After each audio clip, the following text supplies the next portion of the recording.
দ্বিতীয় স্কন্ধ নবম অধ্যায় 26 নম্বর শ্লোক থেকে। আমরা দেখলাম গতকালকে ভগবান ব্রহ্মার তপস্যায় প্রসন্ন হয়ে ওনার ধাম মহাবৈকুণ্ঠ প্রদর্শন করেছিলেন। ব্রহ্মা দেখেছিলেন বৈকুণ্ঠের কেমন ভাবে সব বৈকুণ্ঠবাসীরা কেমন, বৈকুণ্ঠের অধিপতি ভগবান কেমন, লক্ষ্মী দেবী কি কাজ করছেন, কি সেবা করেন, সেই সব স্মৃতি এবং বৈকুণ্ঠের বৈশিষ্ট্য দেখা হলো। এখন ভগবান ব্রহ্মাজিকে বলছেন যে তুমি কিছু বর চাও, ঠিক আছে, কিছু বর প্রার্থনা করো, বর প্রার্থনা করো। তো এখন 26 নম্বর শ্লোকে ব্রহ্মাজি বলছেন, 25 নম্বর শ্লোকে ব্রহ্মা বলছেন যে আপনি সকল জীবের হৃদয়ে অবস্থিত, আপনি সকলের হৃদয়ের কথা জানেন, সকলের প্রচেষ্টা সম্বন্ধে জানেন, সেজন্য আর কি বলবো, কিন্তু তারপরেও যেহেতু আপনি বলছেন সেজন্য বলছি। তো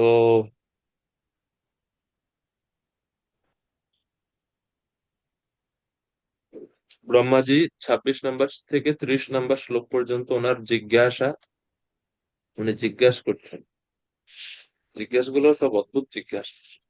বর চাইতে বলছে ভগবান, আর উনি জিজ্ঞেস করছেন প্রশ্ন। কেননা তিনি ভগবানকে জানার বা ভগবত সম্বন্ধীয় জ্ঞান বা কৃষ্ণ কথাকে সর্বোচ্চ বর বলে গ্রহণ করছেন, তো সেই জন্য তিনি প্রশ্ন জিজ্ঞাসা করছেন। তথাপি নাথ মানস্য নাথ নাথায় নাথিতম পরাবরে যথা রূপে জানিয়াম তে স্বরূপিণা। তো প্রথম জিজ্ঞাসা বা প্রথম বর বলতে পারি আমরা দুইটাই।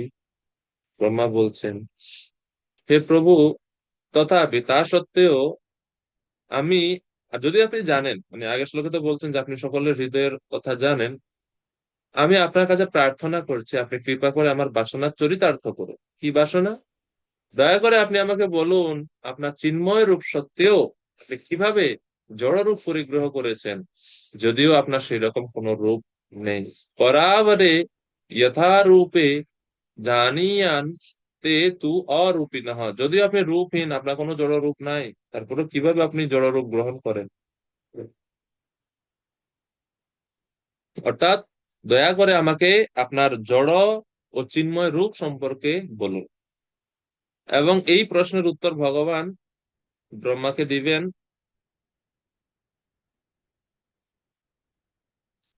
2-9-33 নম্বর শ্লোকে। চ্যাট বক্সে দিছি লিখে। তাহলে প্রথম প্রশ্ন হচ্ছে ভগবানের রূপ সম্বন্ধে, দয়া করে আপনার জড় এবং চিন্ময় রূপ সম্পর্কে বলুন।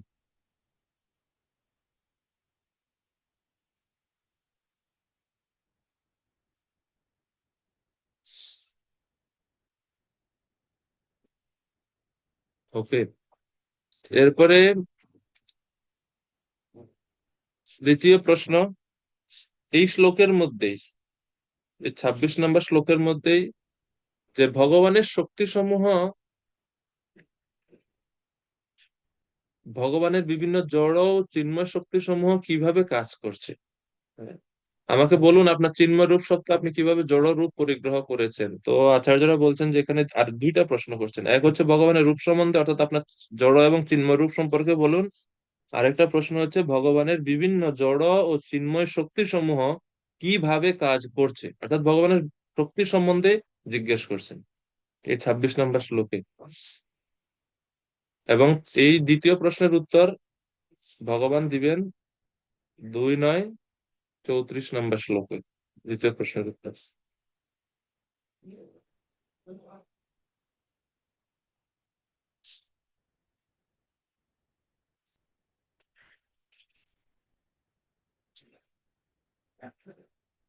এরপরে 27 নম্বর শ্লোক।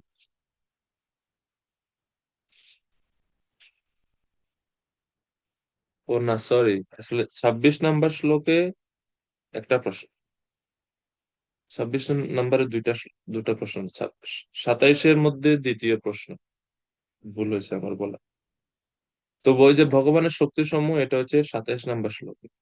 27 নম্বর শ্লোক, यथात्ममाया योगेन नाना शक्त्युपबृंहितं विलुम्पन् विसृजन् गृह्णन् বিভ্রাট আত্মানমাত্মনা। দয়া করে আমাকে বলুন, আপনি কিভাবে আপনার বিভিন্ন শক্তির সমন্বয়ের মাধ্যমে সংহার করেন, সৃষ্টি করেন এবং পালন করেন।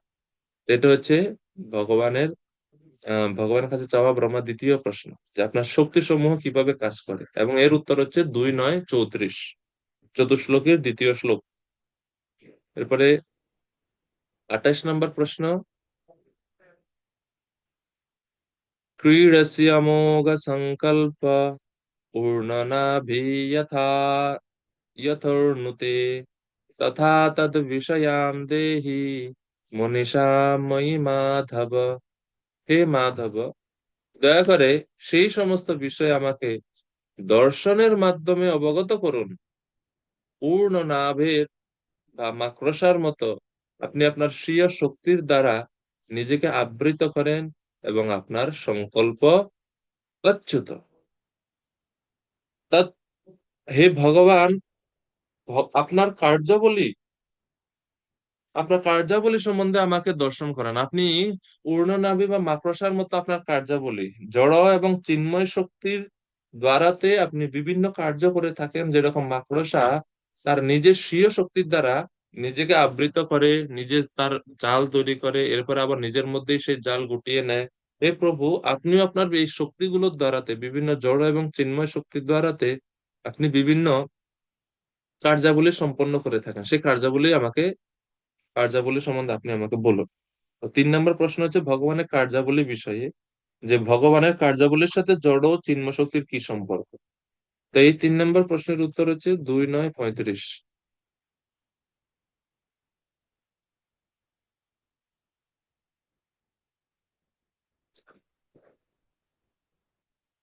এরপরে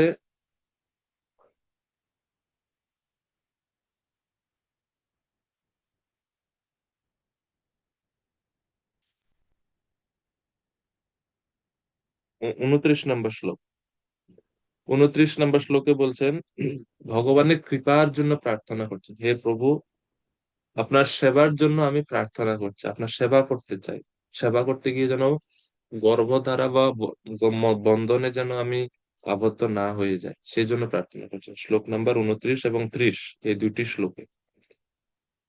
ভব ভগবৎ শিক্ষিতম অহম করবাণি হি অতন্ত্রিতঃ অতন্ত্রিতঃ নেহমানা প্রজা স্বর্গম বদ্ধেয়ম যদনুগ্রহাৎ। হে প্রভু, দয়া করে আপনি আমাকে বলুন, যাতে আমি আপনার দ্বারা শিক্ষিত হয়ে আপনার প্রতিনিধি রূপে জড় সৃষ্টির কার্য করতে পারি। এজন্য বলছেন, ভগবত শিক্ষিতম অহম করবাণী হি অতন্ত্রিতঃ। আমি যেন আপনার প্রতিনিধির রূপে বা প্রতিনিধির মতো জড় সৃষ্টির কার্য করতে পারি, এবং সেই প্রকার কার্যে যুক্ত হওয়া সত্ত্বেও আমি যেন বদ্ধ হয়ে না পড়ি। অর্থাৎ আমি সেবা করতে চাই, এবং সেবা করতে গিয়ে যেন অহংকার আমাকে প্রভাবিত করতে না পারে, এবং আমি যেন আবদ্ধ না হয়ে পড়ি। তো সেই কৃপা আপনি আমাকে করুন। 30 নম্বর শ্লোক।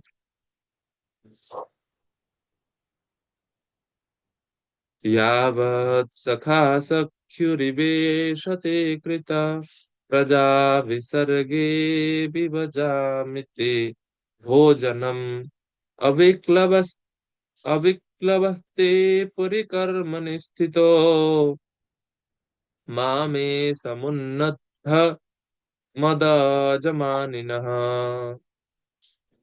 হে প্রভু, হে অজ, বন্ধু যেমন বন্ধুর সঙ্গে কর্মমর্দন করে, আপনিও সেভাবে আমার সঙ্গে করেছেন, যেন আমি আপনার সমকক্ষ।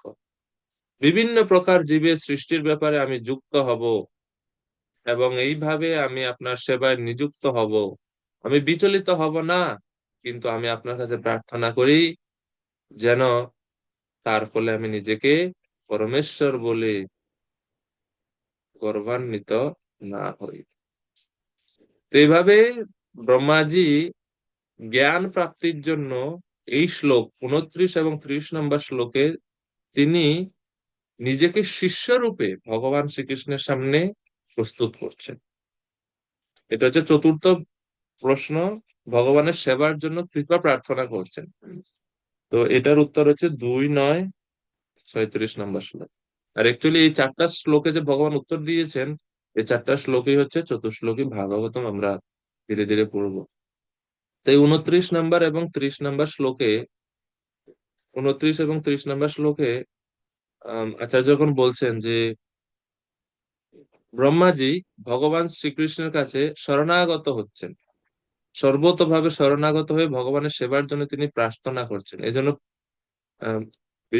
ভক্তি সিদ্ধান্ত সরস্বতী ঠাকুর এই শ্লোকের ব্যাখ্যাতে বলছেন, প্রণিপাত, পরিপ্রশ্ন ও সেবা, এই ত্রিবিধ বৃত্তি নিয়ে বা এই তিনটা জিনিস নিয়ে যখন কোনো জীব তত্ত্বদর্শীগণের কাছে বা সদ্গুরুর সমীপে গমন করে, তখন তারা সেই জীবকে সেবান্মুখ দেখে তার নিকট তত্ত্বজ্ঞান সম্বন্ধে তত্ত্বজ্ঞান প্রদান করে, সেই সেই শরণাগত জীবকে সদ্গুরুদেব।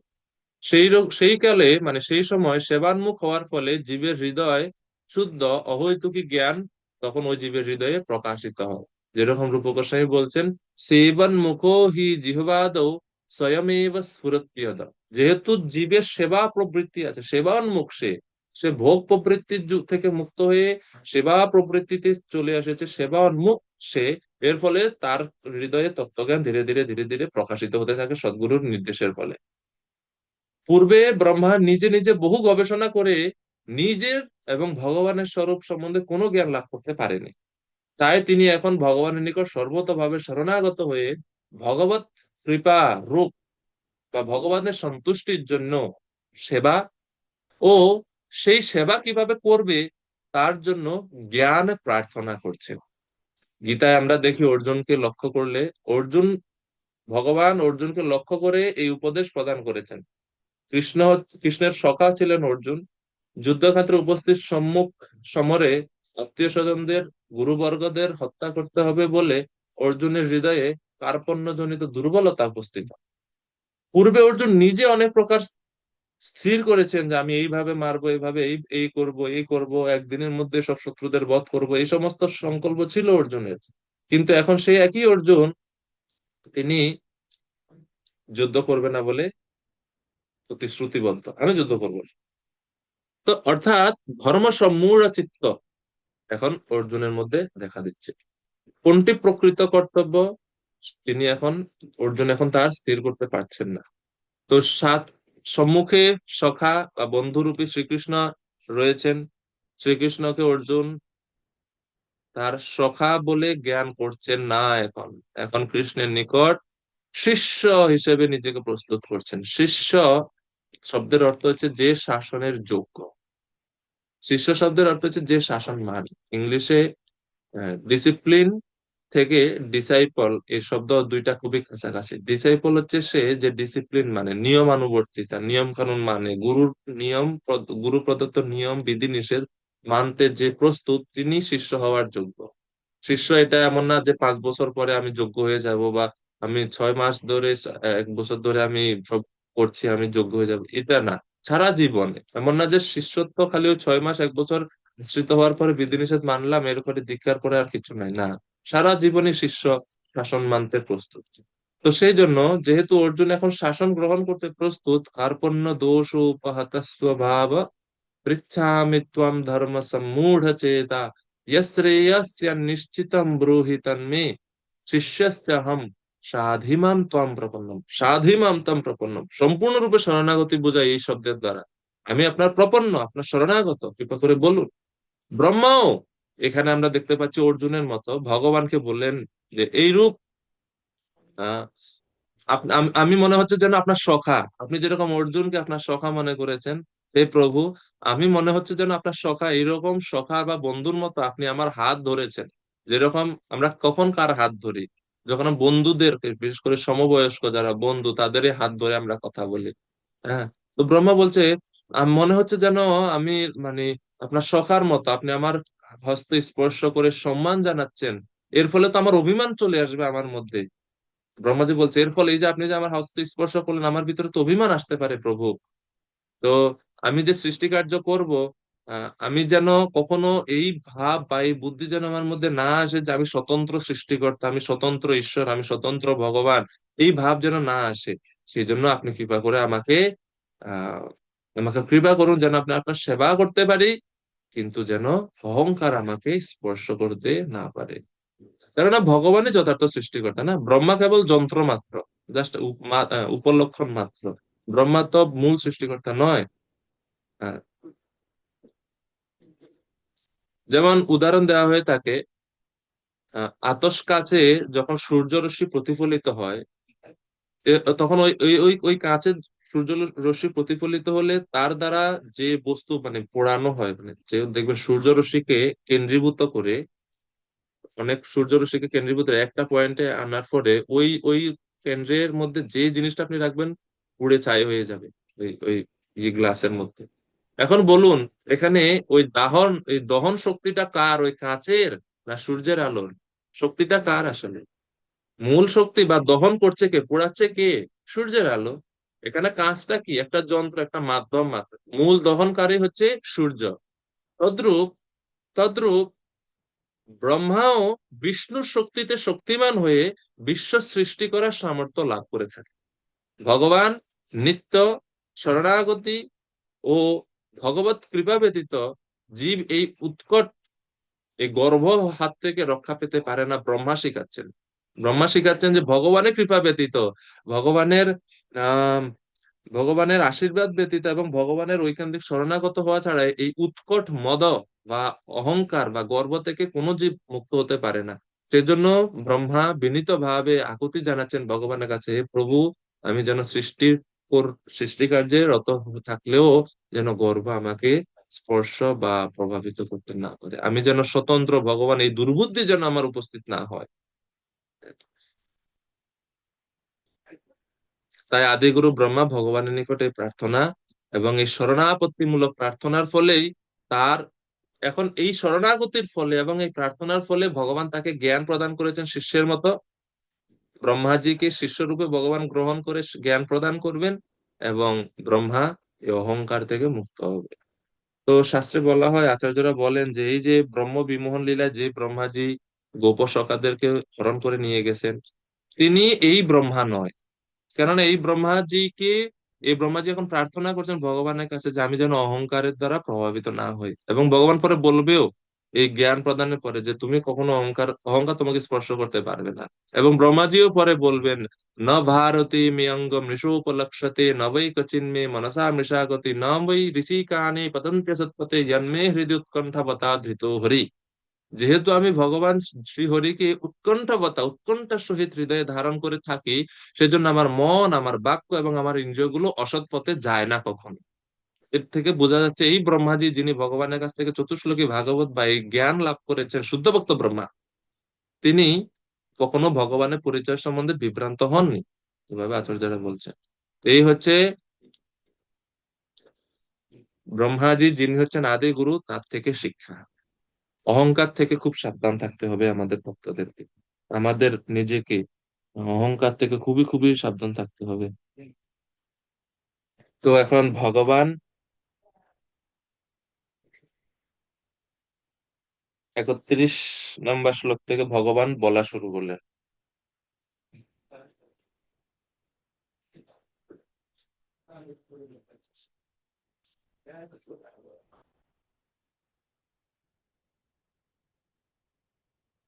শ্লোক নাম্বার 31।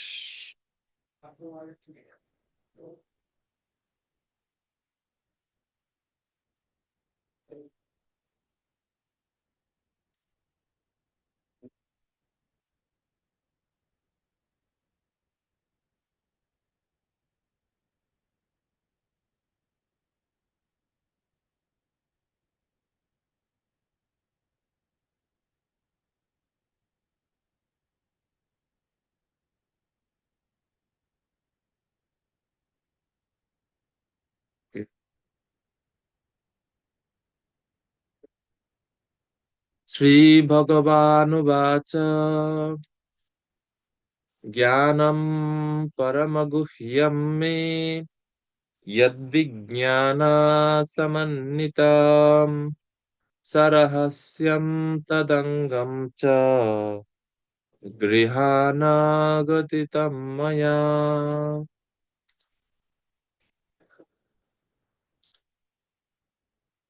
ব্রজদান প্রভু কৃপা করে অনুবাদ করবেন 31 নম্বর শ্লোকের।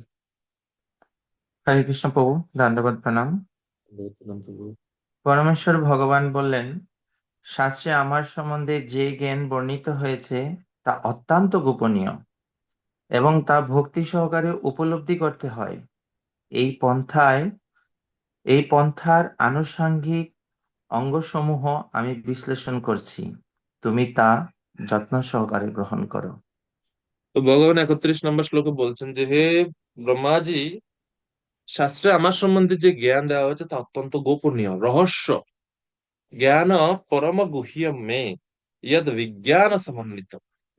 তা ভগবান বলছেন, আমি তোমাকে এই 4টি বিষয়ে, আমার সম্বন্ধীয় এই 4টি বিষয়ে তোমাকে বলবো। ব্রহ্মাজিকে বলছেন এই শ্লোকে, 31 নম্বর শ্লোকে 4টি বিষয় সম্পর্কে ভগবান সংক্ষেপে বলছেন, এবং এই 4টি বিষয়েরই ব্যাখ্যা হবে 4টি শ্লোকে পরবর্তীতে।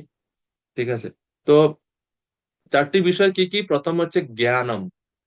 এই শ্লোকের মধ্যে যে দেখুন লেখা আছে, জ্ঞানম পরম গুহ্যম, আমার রূপের সবচেয়ে গোপনীয় জ্ঞান আমি তোমাকে বলবো, আমার রূপ সম্বন্ধীয়।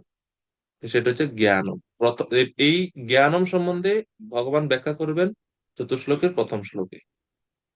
এরপরে হচ্ছে বিজ্ঞানম, ইয়াদ বিজ্ঞান সমন্বিতম। এই যে বিজ্ঞান, এই বিজ্ঞান হচ্ছে আমার এই রূপের উপলব্ধি, কিভাবে আমার জড় এবং চিন্ময় রূপ এবং এর উপলব্ধি। বিজ্ঞান, অনুভব সম্পন্ন জ্ঞান, অনুভব যুক্ত জ্ঞান আমি তোমাকে বলবো। এটা চতুর্শ্লোকী দ্বিতীয় শ্লোকে। স রহস্যম, এটা হচ্ছে প্রেম ভক্তি। স রহস্য বলতে প্রেম ভক্তিকে বোঝাচ্ছে, কেননা ভগবত প্রেম হচ্ছে সবচাইতে রহস্যাবৃত। তো রহস্য বলতে এখানে প্রেম ভক্তিকে বোঝাচ্ছে। এটা হচ্ছে চতুর্শ্লোকের তৃতীয় শ্লোকে আছে। আর তদ অঙ্গম, অর্থাৎ এই প্রেম ভক্তি কিভাবে লাভ করবে একজন সাধক, তার যে অঙ্গ বা তার যে আহ, তার যে অভিধেয় পন্থা, যেটাকে আমরা বলি সাধন ভক্তি। তো তদ অঙ্গম মানে হচ্ছে সাধন ভক্তি। অর্থাৎ এই রহস্য বা প্রেম ভক্তি প্রাপ্ত হওয়ার জন্য যে সাধনা, যে অঙ্গ পালন করা দরকার, সে সাধন ভক্তি সম্বন্ধে ভগবান চতুর্শ্লোকের 4 নম্বর শ্লোকে বলবেন। ঠিক আছে? তাহলে প্রথম চতুর্শ্লোকের প্রথম 2টি শ্লোক হচ্ছে সম্বন্ধ, তিন- আহ, তৃতীয় শ্লোক হচ্ছে প্রয়োজন, এবং চতুর্থ শ্লোক হচ্ছে অভিধেয় পন্থা। কেন চতুর্শ্লোকী ভাগবতকে সমস্ত ভাগবতের সার বলা হয়? এর কারণ হচ্ছে, এই যে সমস্ত বৈদিক শাস্ত্রের যে মূল প্রতিপাদ্য বিষয়, যেটা চৈতন্য মহাপ্রভু আমাদেরকে দিয়েছেন, সম্বন্ধ, অভিধেয়, প্রয়োজন। এই সম্বন্ধ, অভিধেয়, প্রয়োজন, এই 3টি তত্ত্ব এই 4টি শ্লোকের মধ্যে পূর্ণরূপে ভগবান ব্যাখ্যা করেছে। এই জন্য এটাকে বলা হয় চতুর্শ্লোকী ভাগবত, বা আহ পুরো ভাগবতের মূল সারাংশ বিষয় এখানে ভগবান দিয়েছেন। ঠিক আছে? তো এই এই শ্লোকের মধ্যে ভগবান পুরো চতুর্শ্লোকের সংক্ষিপ্ত রূপ এটা, পুরো চতুর্শ্লোকের মানে জিস্ট একবারে সংক্ষিপ্ত আকারে ভগবান এখানে বলছেন যে, আমি তোমাকে জ্ঞানম বলবো, বিজ্ঞানম বলবো, স্যার রহস্য বলবো, এবং তৎ অঙ্গ বলবো। এই 4টা জিনিস সম্বন্ধে 4টা শ্লোকে আমি বলবো। তো প্রভুপাদ বলছেন যে, ব্রহ্মা ভগবানের শ্রেষ্ঠ ভক্ত, তাই তিনি তার 4টি মুখ্য প্রশ্নের উত্তর দিয়েছেন 4টি গুরুত্বপূর্ণ বিবৃতির মাধ্যমে, যা চতুর্শ্লোকী ভাগবত নামে পরিচিত। ব্রহ্মার প্রশ্নগুলো ছিল: 1, জড় এবং চিন্ময় উভস্তরে ভগবানের রূপ কি রকম? 2, ভগবানের বিভিন্ন শক্তি কিভাবে ক্রিয়া করে? 3, ভগবান কিভাবে তার বিভিন্ন শক্তিতে লীলা বিলাস করেন? 4, ব্রহ্মা কিভাবে তার কর্তব্য সম্পাদন করবেন? সেই প্রশ্নগুলোর উত্তরের ভূমিকা স্বরূপ এই শ্লোকটিতে। তাহলে এই শ্লোক হচ্ছে ভগবান যে চতুর্শ্লোকে বলবেন তার ভূমিকা, ভূমিকা স্বরূপ এই শ্লোক। এই শ্লোকের মধ্যে সংক্ষিপ্ত ভাবে ভগবান চতুর্শ্লোকের সবগুলো বিষয় বলেছেন। এই শ্লোকটির মাধ্যমে ভগবান ব্রহ্মাকে নির্দেশ দিয়েছেন যে, তার সম্বন্ধীয় পরম তত্ত্ব জ্ঞান যা শাস্ত্রে বর্ণিত হয়েছে তা অত্যন্ত সূক্ষ্ম, এবং ভগবানের কৃপাতে আত্ম উপলব্ধি না হওয়া পর্যন্ত সেই জ্ঞান হৃদয়ঙ্গম করা যায় না। এজন্য ভগবান বলছেন সূক্ষ্ম রহস্য অর্থাৎ গোপনীয়। কেন গোপনীয়? গোপনীয় বলতে এটা বোঝানো হচ্ছে যে ভগবত কৃপায় বা গুরু পরম্পরা ধারায় এই জ্ঞান লাভ করতে হয়। নিজের নিজে নিজে কেউ এই ভগবত তত্ত্ব বিজ্ঞান বা ভাগবতের জ্ঞান যথাযথভাবে জানতে পারবে না। প্রভুপাদের চারটা বিষয়ের জ্ঞান কি বিজ্ঞান কি সেই সম্বন্ধে বলছেন। রহস্য কি? প্রভুপাদ বলছেন রহস্য শব্দটির অর্থ হচ্ছে ভক্তি। কৃষ্ণ অর্জুনকে গীতা উপদেশ দিয়েছিলেন কেননা অর্জুন ছিলেন তার ভক্ত এবং সখা। এই যোগ্যতা ব্যতীত কেউ গীতার রহস্য উন্মোচন করতে পারে না। তাই ভগবানের ভক্ত হয়ে ভগবানের প্রতি প্রেমময়ী সেবা সম্পাদন না করলে কেউ ভগবানকে জানতে পারে না। এই রহস্য হচ্ছে ভগবত প্রেম। পরমেশ্বর ভগবানের রহস্য জানার এটি হচ্ছে প্রধান যোগ্যতা। এরপরে অঙ্গ সম্বন্ধে বলা হচ্ছে। প্রভুপাদ ব্যাখ্যা করছেন ভক্তিতে সিদ্ধি লাভের জন্য চৈতন্য মহাপ্রভু 5টি বিধি নির্দেশ দিয়েছেন। ভক্ত সঙ্গ, ভাগবত ভক্তদের ব্যক্তি ভাগবতের সঙ্গ করা, ভগবানের নাম কীর্তন, ভগবানের কথা, ভাগবত কথা শ্রবণ, ভক্তদের তীর্থে বাস এবং বিগ্রহ আরাধনা, এই যে পঞ্চাঙ্গ ভক্তি, এই বিধিবিধানগুলো ভগবত ভক্তির অঙ্গ স্বরূপ। সুতরাং ব্রহ্মার অনুরোধ অনুসারে পরমেশ্বর ভগবান তার 4টি প্রশ্নের উত্তর পূর্ণরূপে বিশ্লেষণ করবেন সামনে, এবং সেই প্রশ্নগুলোর আনুষঙ্গিক উত্তরগুলোরও উত্তর দেবেন। তো ভগবান এই শ্লোকে সংক্ষিপ্ত ভাবে বললেন এবং 32 নম্বর শ্লোকে বলছেন যে আশীর্বাদ দিচ্ছেন। 32 নম্বর শ্লোকে ভগবান আশীর্বাদ দিচ্ছেন ব্রহ্মাজিকে। ইয়াবানহম যথা ভাবো যদ্রূপ গুণকর্মকঃ তথৈব তত্ত্ববিজ্ঞানম অস্তু তে মদনুগ্রহাৎ।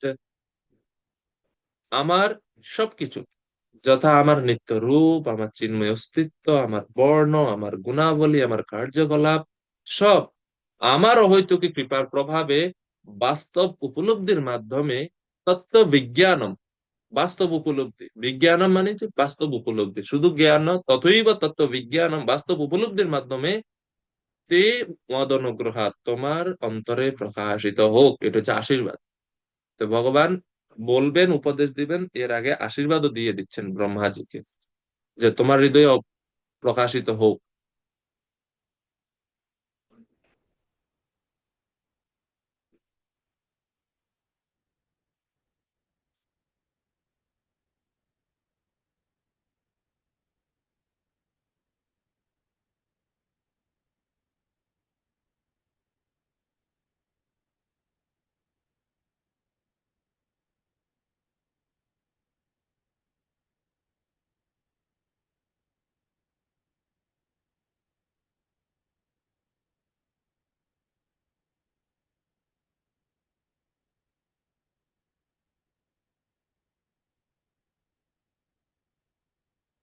অর্থাৎ এই 32 নম্বর শ্লোকে তা আমরা যেটা মানে মূল যে বিষয়ে ভগবান বলছেন বা আচার্যরা ব্যাখ্যা করছেন যে ভগবানকে যদি জানতে হয় বা ভগবত তত্ত্ব, ভগবত নাম রূপ গুণ লীলা সম্বন্ধে যদি কেউ জানতে চায়, তাহলে তাকে অবশ্যই ভক্তির দ্বারাতে এবং ভগবানের অহৈতুকী কৃপার প্রভাবে তাকে এটা জানতে হবে।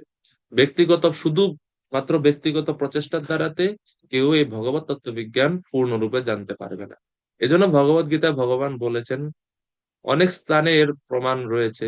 গীতার মধ্যে আমরা প্রায় 18 অধ্যায়ের 55 নম্বর শ্লোকে ভক্ত্যা মাম অভিজানাতি ইয়াবান ইয়শ্চাস্মি তত্ত্বতঃ, ভক্ত্যা মাম অভিজানাতি 18:55-তে। এরপরে কঠোপনিষদেও বলা হয়েছে যে ভগবানের কৃপা ব্যতীত কেউ ভগবানকে জানতে পারে না, যেটা এখানে ভগবান আশীর্বাদ দিচ্ছেন ব্রহ্মাজিকে। নায়ম আত্মা প্রবচনে ন লভ্য ন মেধয়া ন বহুনা শ্রুতেন यमेवेश वृणुते तेन लभ्य তস্যেষাত্মা বিবৃণুতে তনুম স্বাম। কঠোপনিষদে এই শ্লোকে বলা আছে নয়ম আত্মা, ন অয়ম আত্মা, এই আত্মা বা পরমাত্মা পরমেশ্বর ভগবান প্রবচনেন লভ্য, প্রবচনের দ্বারা ওনাকে লাভ করা যায় না। ন মেধয়া, মেধার দ্বারা ওনাকে লাভ করা যায় না। না বহুনা শ্রুতে, না বহু শ্রবণের দ্বারা তো ওনাকে লাভ করা যায় না। কিভাবে লাভ করা যায়? ইয়মেব এষ বৃণুতে তেন লভ্যাস, তিনি যাকে নির্ধারণ করেন, তিনি যাকে অনুগ্রহ করেন, সেই ভগবানকে জানতে পারে। এর মানে আমাদের শ্রবণ কীর্তন যথেষ্ট নয়। ভগবানকে জানার জন্য। আমরা এটা মানে 100% বলতে পারি না যে আমি শ্রবণ কীর্তন করছি, ভগবান আমাকে আমার কাছে প্রকাশিত হতে বাধ্য। না, ভগবান স্বতন্ত্র, স্বাধীন। তিনি কখন কার কাছে নিজেকে প্রকাশ করবেন, তো এই জন্য এটা কেউ বলতে পারবে না যে আপনি 5 মাস শ্রবণ করেন আপনি পেয়ে যাবেন ভগবানকে। না, এটা বলা যায় না, গ্যারান্টি দেওয়া যাচ্ছে না এটা। ভগবান পরম স্বতন্ত্র। তো এরকম কন্ডিশন করে ভগবানকে লাভ করা যায় না। কিন্তু তাহলে ভগবান, এখন প্রশ্ন করতে পারে যে, তো ভগবান কোন ভক্তকে উনি অনুগ্রহ করেন? অবশ্যই ভগবান যাকে তাকে তো অনুগ্রহ করবেন না। অর্থাৎ যার মধ্যে ঐকান্তিকতা আছে, ইয়মেব এষ বৃণুতে তেন লভ্য তস্য এষ আত্মা বিবৃণীতে তনুম সাম। যিনি ভগবানকে জানার জন্য ঐকান্তিক, অবশ্যই সেই ঐকান্তিক ভক্তকে ভগবান কি করবেন? অনুমোদন দিবেন, অনুগ্রহ করবেন, কৃপা করবেন তাকে জানার জন্য। তো সেই জন্য আমাদের শ্রবণ কীর্তন বা সাধন ভক্তি রূপী যে আমরা যে প্রচেষ্টা করছি ভগবানকে লাভ করার জন্য, ভগবত কৃপার জন্য, এটা জাস্ট আমাদের প্রচেষ্টা। আমরা আমাদের এই বিভিন্ন অঙ্গ পালনের দ্বারাতে আমরা প্রকাশ করছি আমাদের ঐকান্তিকতা, যে আমরা আপনাকে চাই হে প্রভু, আমরা আর জড় জগতে কোনো জিনিস, জড় জগতে কোনো বিষয় আমাদের মূল প্রতিপাদ্য নয়। আমাদের এই জীবনে, আমাদের ভক্তি জীবনে মূল প্রতিপাদ্য বিষয় একমাত্র আপনি। আমরা আপনাকে চাই। এই ঐকান্তিকতা আমরা প্রকাশ করি আমাদের নাম জপের মাধ্যমে, আমাদের সেবার মাধ্যমে, আমাদের গ্রন্থ অধ্যয়নের মাধ্যমে, সবকিছুর মধ্যে জাস্ট ওই ওই ঐকান্তিকতা প্রকাশ করি। আর যখন ভগবান দেখেন যে না, সে এখন প্রস্তুত আমাকে জানার জন্য, তখন ভগবান নিজেকে প্রকাশ করেন। এজন্য বলা হয় ভক্তি দেবী স্বতন্ত্র। তিনি এমনকি কৃষ্ণেরও কথা শুনেন না। তো ভক্তি দেবী স্বতন্ত্র, তিনি যখন দেখেন ওনার যখন ভালো লাগবে তখন আসবে। তো সেই জন্য ভগবত কৃপা উপরেই, ভগবত কৃপার অপেক্ষা করতে হবে, সাথে সাথে আমাদের সাধন ভক্তিও চালিয়ে যেতে হবে, আমাদের ঐকান্তিকতা আরো বাড়াতে হবে, তাহলে আমরা অবশ্যই ভগবানকে জানতে পারবো। তো এখানে ব্রহ্মাজিকে ভগবান অনুমোদন দিয়েছেন যে তুমি আমার অনুগ্রহে, আমি তোমাকে সিলেক্ট করলাম, তুমি জানতে পারবে আমাকে, আমার বুঝতে পারবে। এজন্য বলছে তত্ত্ব বিজ্ঞানম, বিজ্ঞান সম্বন্ধিত মানে উপলব্ধি বিষয় উপলব্ধ জ্ঞান তুমি লাভ করতে পারবে। চৈতন্য চরিতামৃতেও বলা হচ্ছে, অনুমান প্রমাণ নহে ঈশ্বর তত্ত্ব জ্ঞানে, কৃপা বিনা ঈশ্বরের কেহ নাহি জানে। অনুমান প্রমাণ নয় ঈশ্বর তত্ত্ব জ্ঞান, ঈশ্বর তত্ত্ব ভগবত তত্ত্ব জানাতে অনুমান কখনো প্রমাণ হিসেবে কাজ করে না। কৃপা বিনা ঈশ্বরের কেহ নাহি জানে, ভগবানের কৃপা না ছাড়া বা ভগবানের কৃপা না পেলে ঈশ্বরকে কেউ জানে না। ঈশ্বরের কৃপালেশ হয় তো যাহারে, সেই তো ঈশ্বর তত্ত্ব জানিবারে পারে। ঈশ্বরের কৃপার লেশ, পুরো কৃপা না, কৃপার লেশ মাত্র যিনি লাভ করেছেন, সেই ঈশ্বর তত্ত্ব জানতে পারে, অন্য কেউ না। কৃপার লেশ বুঝেন? মনে করুন একটা পাত্রের মধ্যে আপনি কর্পূর রাখছেন, কর্পূরে তো একটা গ্রান থাকে না, একটা গ্রান থাকে। কর্পূরটা নিয়ে গেছেন, কর্পূর নিয়ে গেছেন, কিন্তু একটা রেশ মানে কর্পূরের গ্রান ওই পাত্রের মধ্যে থেকে যাচ্ছে কিনা, এটা হচ্ছে লেশ। মানে পুরো কৃপাও দরকার হয় না, ভগবানের কৃপার যদি বিন্দু মাত্র অংশ, লেশ মাত্র যদি কেউ পায়, তাহলে তিনি ভগবানকে জানার যোগ্য হয়ে উঠে, যোগ্য হয়ে উঠে।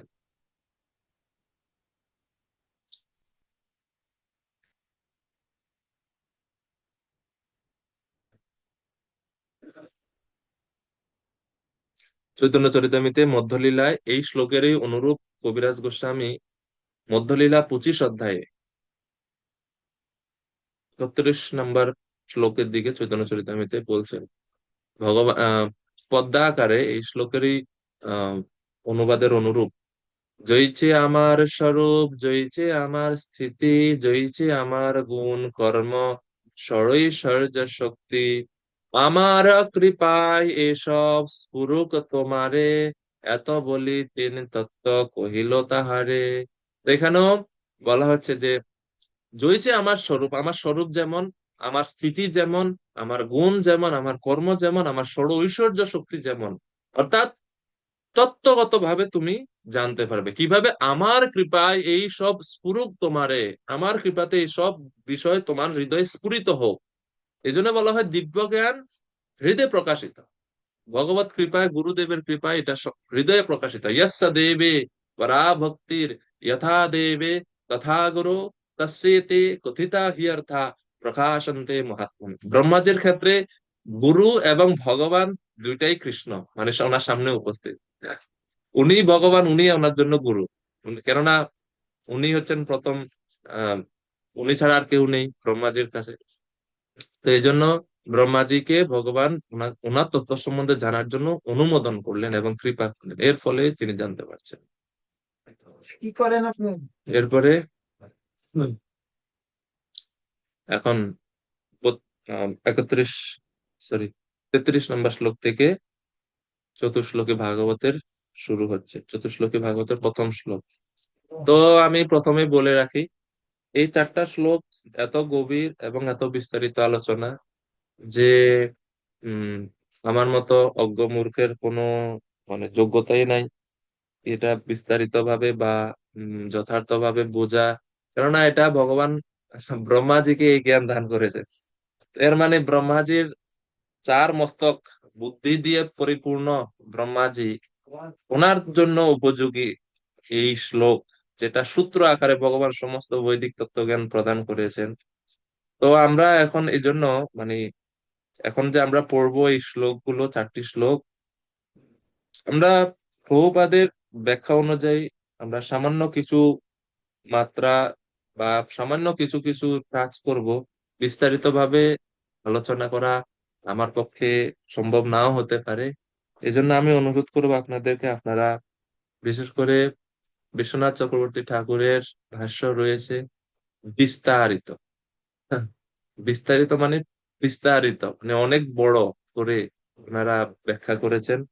তো ওইখান থেকে আপনারা আরো গভীরে জানতে পারবেন এই শ্লোকের, এই 4টি শ্লোকের ব্যাপারে।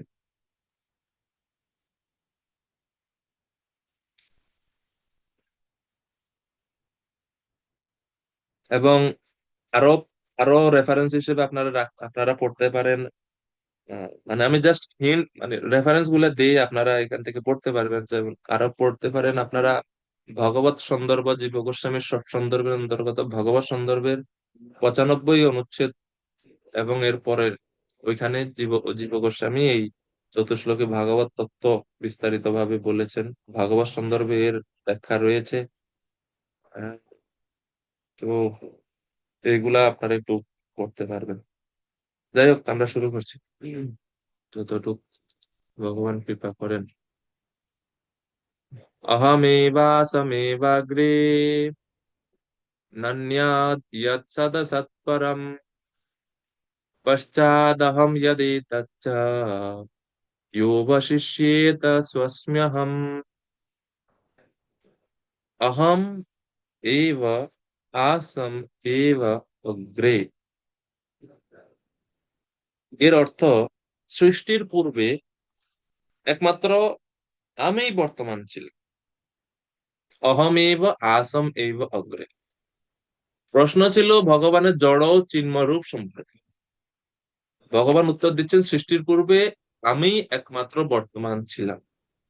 এই কথার দ্বারা বোঝা যাচ্ছে, আচার্যরা ব্যাখ্যা করছেন, সৃষ্টির পূর্বে ভগবান একমাত্র বর্তমান ছিলেন, এর মানে ভগবানের রূপ, ভগবানের ধাম, ভগবানের পার্ষদ এবং ভগবানের লীলা বিলাস, এগুলোও ভগবানের সঙ্গে ছিল।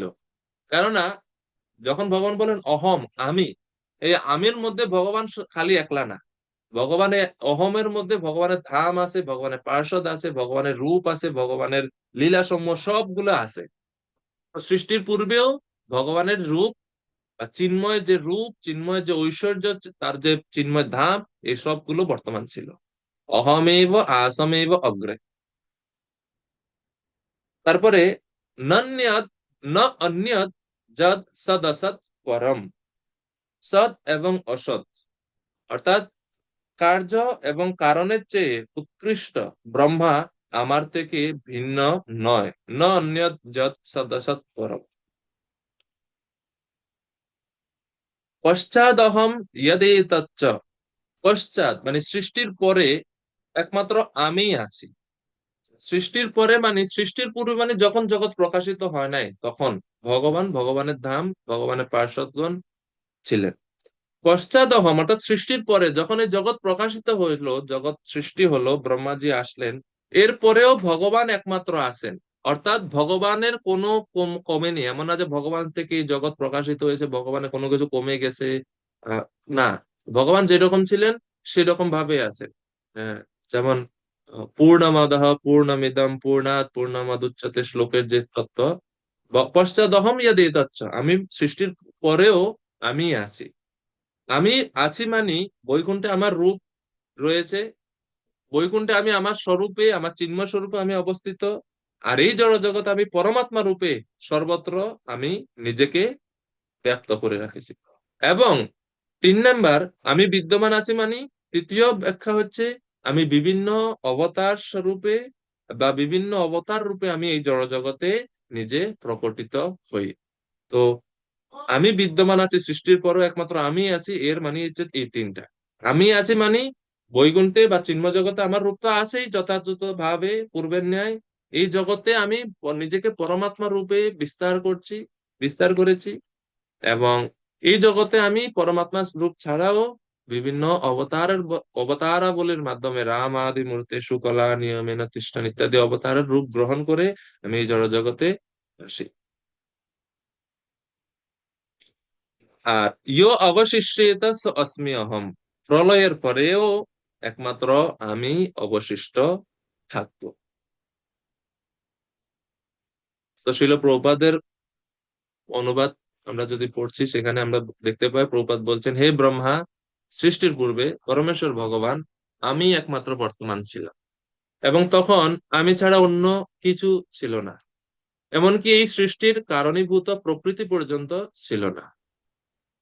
সৃষ্টির পরেও একমাত্র আমিই আছি, এবং প্রলয়ের পরেও পরমেশ্বর ভগবান একমাত্র আমি অবশিষ্ট। তাইলে সৃষ্টির পূর্বে, সৃষ্টির পরে, প্রলয়ের পরে একমাত্র ভগবানই আছেন, ভগবানই অবস্থান করছেন।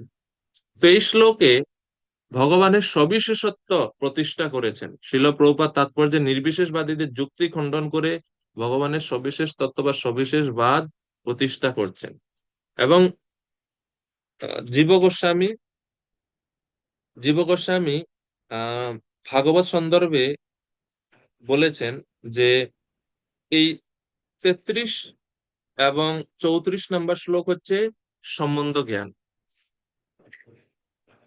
36 নম্বর শ্লোক হচ্ছে অভিধেয় জ্ঞান, 35 নম্বর শ্লোক হচ্ছে প্রয়োজন জ্ঞান। তো সম্বন্ধ তত্ত্ব বা সম্বন্ধ তত্ত্বের মধ্যে জ্ঞান সম্পর্কে ভগবান এই 33 নম্বর শ্লোকে ব্রহ্মাজিকে উপদেশ দিচ্ছেন। তো শিল প্রভুপাদ এই জন্য প্রথমে বলছেন যে এখানে আমাদের অত্যন্ত সাবধানতার সঙ্গে লক্ষ্য করতে হবে যে পরমেশ্বর ভগবান অত্যন্ত দৃঢ়তা সহকারে বলছেন যে তিনি কেবল, পরমেশ্বর ভগবান সৃষ্টির পূর্বে ছিলেন, তিনি কেবল সমগ্র সৃষ্টিকে পালন করেন, এবং প্রলয়ের পর একমাত্র তিনি অবশিষ্ট থাকেন।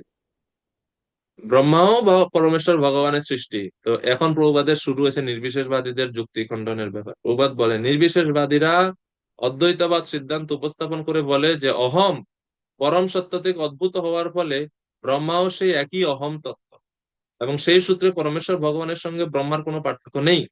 এই শ্লোকের বর্ণনা অনুসারে অহম তত্ত্ব ছাড়া আর কিছু নেই। নির্বিশেষবাদীরা এই যুক্তি মেনে নিলেও স্বীকার করতে হবে নির্বিশেষবাদীদের এই যুক্তি মেনে নিলেও স্বীকার করতে হবে যে ভগবান হচ্ছেন স্রষ্টা অহম, ব্রহ্মা হচ্ছে সৃষ্ট অহম। অতএব এই দুই অহমের মধ্যে পার্থক্য আছে। তো মূলত শিল প্রভুপাদ পুরো তাৎপর্যের মধ্যে নির্বিশেষবাদীদের 3টি যুক্তি খণ্ডন করছেন। প্রথম যুক্তি, ভগবান ও ব্রহ্মা এক, যেহেতু ব্রহ্মা পরম সত্য বা ব্রহ্মা ভগবান থেকে আসছে, যেহেতু ভগবানের নাভি থেকে ব্রহ্মার উৎপত্তি, তো ব্রহ্মা ভগবান একই। এটা হচ্ছে নির্বিশেষবাদীদের প্রথম যুক্তি। প্রভুপাদ বলছেন যে না, দুইজন এক না। পরমেশ্বর ভগবান হচ্ছেন মূল তত্ত্ব, ব্রহ্মা পরে সৃষ্ট হয়েছে। ব্রহ্মা হচ্ছেন ভগবানের সৃষ্টি। দুইজনের মধ্যে পার্থক্য আছে। জীব এবং ভগবান কখনো এক নয়, ভেদ আছে। এটা হচ্ছে প্রথম যুক্তি। দ্বিতীয় যুক্তি নির্বিশেষবাদীরা যে বলে যে ভগবান হলেন নিষ্ক্রিয়।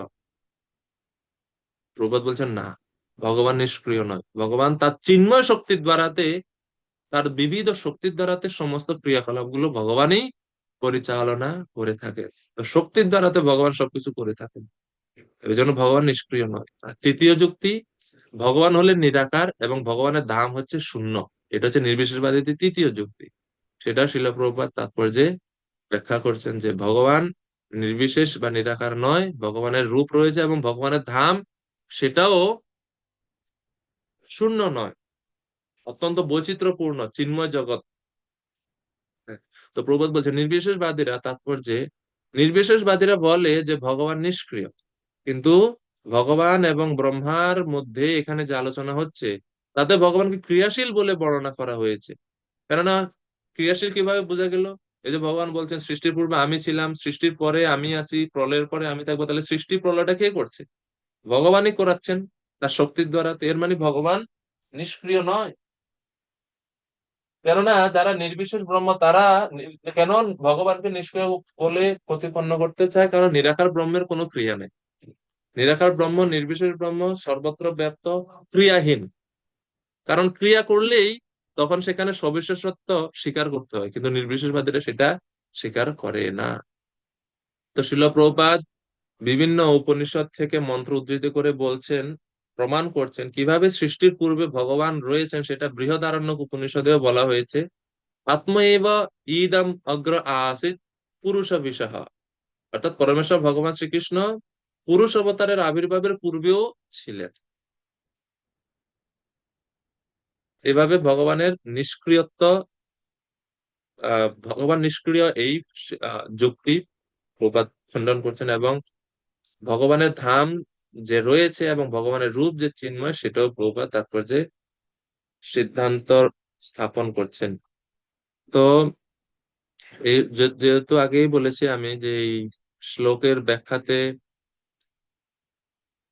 আচার্যরা বিশেষ করে এই শ্লোকের অনেক কি বলে ব্যাকরণগত খুব ব্যাখ্যা করেছেন, যেটা আসলে আমি নিজেও বুঝি না। ব্যাকরণের খুব কিছু কিছু কঠিন কঠিন শব্দ আছে এখানে।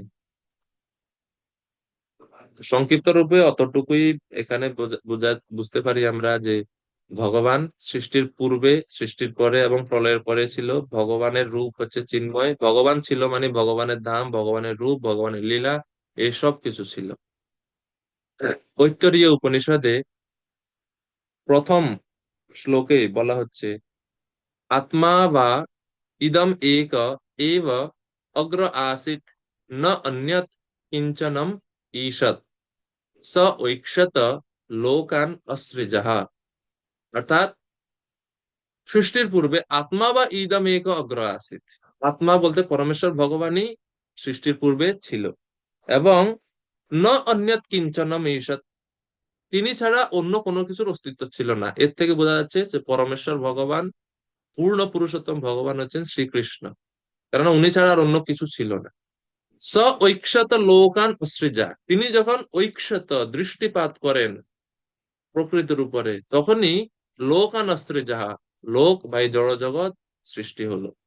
তো বিশ্ব সৃষ্টির পূর্বে এক পরমেশ্বর ভগবানই ছিল, সকলেই ভগবানের সঙ্গে ভগবানের ভিতরে সন্নিবেশিত ছিল। সেই সময় বহিরঙ্গা মায়া শক্তি, তটস্থাক্ষ জীব শক্তি সব ভগবানের মধ্যে লীন ছিল, এবং চিৎ শক্তি সদা একভাবে লীলা সম্পাদন করায় ভগবান ব্যতীত আর অন্য কোনো কিছু ছিল না। অতএব সর্বজ্ঞ পরমেশ্বর ভগবান হচ্ছেন আদি। এটাই হচ্ছে জ্ঞানম, যেটা 31 নম্বর শ্লোকে ভগবান বলছেন, এটাই হচ্ছে জ্ঞানম,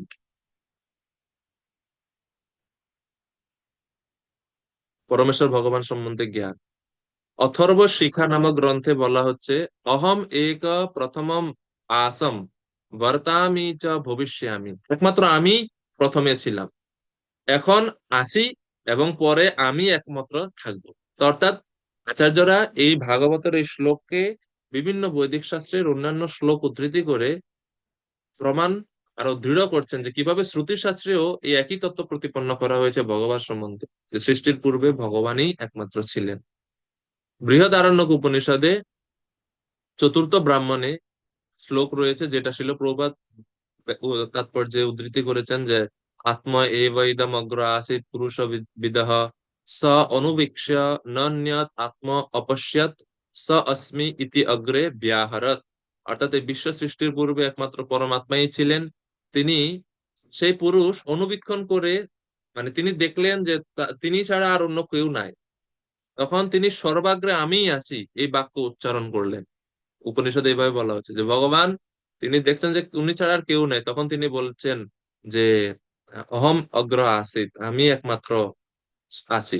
এই বাক্য নারায়ণ উপনিষদ থেকে মন্ত্র উদ্ধৃতি করে বলা হচ্ছে, ওম অথ পুরুষ বৈ নারায়ণম অকাময়তঃ তত প্রজা সৃজয়তি, প্রজা সৃজয়ন नारायणात् ब्रह्मा जायते, नारायणात् इन्द्र जायन्ते, नारायणात् द्वादश आदित्या रुद्रः सर्वा देवता सर्वे ऋषयः सर्वाणि भूतानि नारायणात् एव समुत्पद्यन्ते, नारायणे प्रलीयन्ते।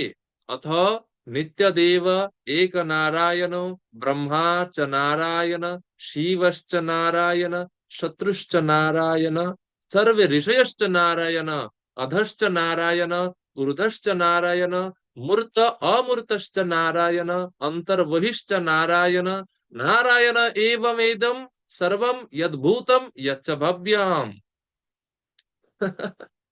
এই শ্লোকের অর্থ হচ্ছে, নারায়ণ উপনিষদে বলা হচ্ছে যে ওম অথবৈ নারায়ণ, আদিতে ভগবান নারায়ণই একমাত্র ছিলেন। অকাময়ত, তিনি ইচ্ছা করলেন প্রজা সৃষ্টির জন্য, এর ফলে প্রজা সৃষ্টি হলো। কারা কারা সৃষ্টি হলো? নারায়ণাৎ ব্রহ্মা জায়তে, নারায়ণ থেকে ব্রহ্মা আসলো, ইন্দ্র আসলো, রুদ্রগণ আসলো, সর্বদেবতাগণ আসলো, সমস্ত ঋষিগণ আসলো, সমস্ত জীবেরা আসছে। তারা নারায়ণ থেকে উৎপন্ন হয়েছে এবং মৃত্যুর পরে তারা আবার নারায়ণের মধ্যে প্রবেশ করবে। তাহলে সবকিছু সৃষ্টি এবং ধ্বংসের পরে একটাই মাত্র আশ্রয়, একজনই মাত্র নিত্যভাবে বর্তমান, তিনি হচ্ছেন পরমেশ্বর ভগবান নারায়ণ। অথ নিত্যদেব এক নারায়ণ, অর্থাৎ সব কিছুর মধ্যে তাইলে আমরা কাকে দেখতে পাই? সব দেবতাদের মধ্যে কার শক্তি বিদ্যমান? নারায়ণ। এই জন্য বলছে ব্রহ্মা চ নারায়ণ, ব্রহ্মাই হচ্ছে নারায়ণ, কেননা ব্রহ্মার আলাদা কোনো শক্তি নেই। ভগবান নারায়ণেরই শক্তির দ্বারা ব্রহ্মা কার্য করেন, ভগবান নারায়ণের শক্তি দ্বারা শিবজি কার্য করেন, ভগবান নারায়ণের দ্বারাই সমস্ত ঋষিগণ সবাই কার্য করেন। উদশ্চ না ঊর্ধ্বশ্চ, উপরে যা কিছু আমরা দেখছি সবকিছু নারায়ণের প্রকাশ। অধশ্চ নারায়ণ, নিচে যা কিছু দেখতে পাচ্ছি সবকিছু ভগবান নারায়ণের প্রকাশ। মূর্ত অমূর্ত যা কিছু আছে সবকিছু নারায়ণ। আমাদের ভিতরে আমাদের বাহিরে, এই ব্রহ্মাণ্ডের ভিতরে ব্রহ্মাণ্ডের বাহিরে, অন্তর্বহিষ্ঠ যা কিছু আছে সবকিছু হচ্ছে ভগবান নারায়ণ। নারায়ণই হচ্ছে একমাত্র সার, এবং নারায়ণ থেকে সবকিছু উদ্ভূত হয়ে নারায়ণের কাছে সবকিছু মানে প্রলয়ের পর আশ্রয় গ্রহণ করে। তো এইভাবে এই ভাগবতমের এই 33 নম্বর শ্লোক, যে একমাত্র ভগবানই ছিলেন সৃষ্টির পূর্বে, ভগবান থেকে সবকিছু সৃষ্টি হয়েছে, প্রলয়ের পর সবকিছু ভগবানের মধ্যে প্রবেশ করবে, এভাবে সমস্ত বৈদিক শাস্ত্র থেকে আচার্যরা এভাবে উদ্ধৃতি করছেন। এই হচ্ছে জ্ঞানম বা সম্বন্ধ তত্ত্ব জ্ঞান। 33 নম্বর শ্লোক সম্বন্ধ তত্ত্ব, 34 নম্বর শ্লোক সম্বন্ধ তত্ত্ব। কিন্তু 33 নম্বরে সম্বন্ধ তত্ত্বের মধ্যে জ্ঞানম বা জ্ঞান সম্বন্ধে বলা হয়েছে, আর 34 নম্বর শ্লোকে সম্বন্ধ তত্ত্ব এবং সেখানে বিজ্ঞান সম্বন্ধে বলা হয়েছে, জ্ঞান এবং বিজ্ঞান।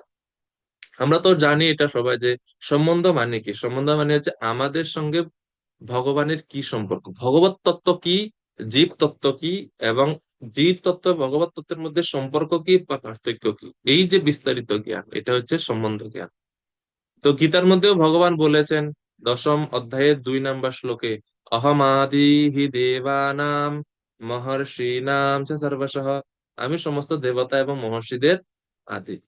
এরপরে 3 নম্বর শ্লোকে বলছে ইয়ো মাম, সরি, দশম অধ্যায়ের 8 নম্বর শ্লোকে, অহম সর্বস্য প্রভব মত্তঃ সর্বম প্রবর্ততে ইতি মত্বা ভজন্তে মাম বুধা ভাব সমন্বিতাঃ। তো এখানেও ভগবান বলেছেন অহম সর্বস্য প্রভব, সবকিছু আমার থেকে প্রকটিত হচ্ছে। 10ম অধ্যায়ে ভগবান আবার বলেছেন 20 নম্বর শ্লোকে, অহম আত্মা গুড়াকেশ সর্বভূতাশয় স্থিত, অহম আদিশ্চ মধ্যম চ ভূতানামন্ত এব চ। এই সবগুলো শ্লোক এই চতুশ্লোকের প্রথম শ্লোককে সাপোর্ট করছে।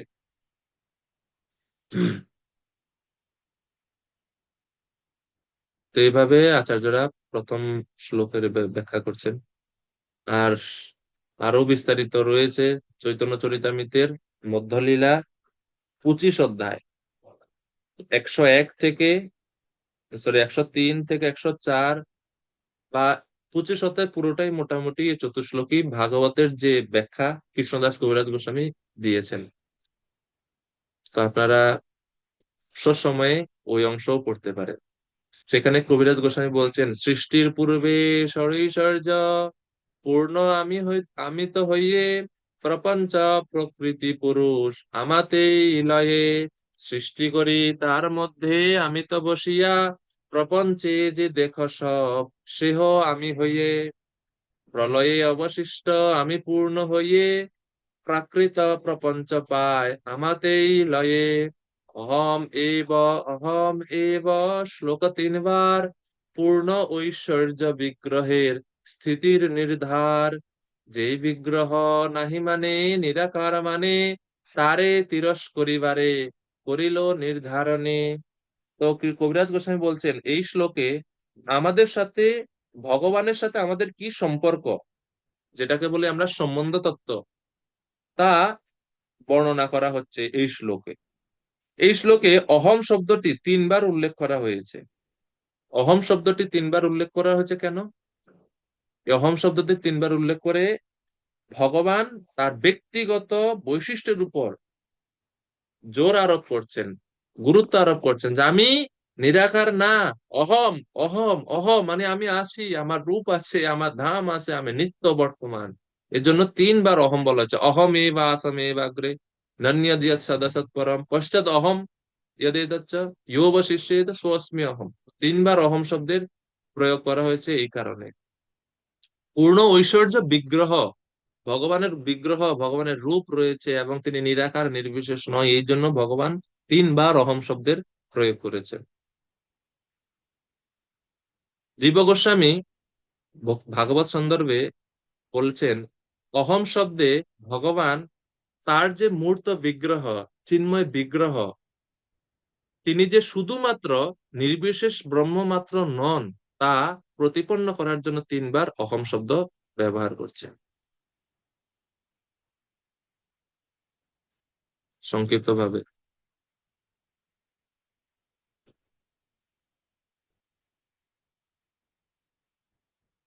এরপরে পরবর্তী শ্লোক,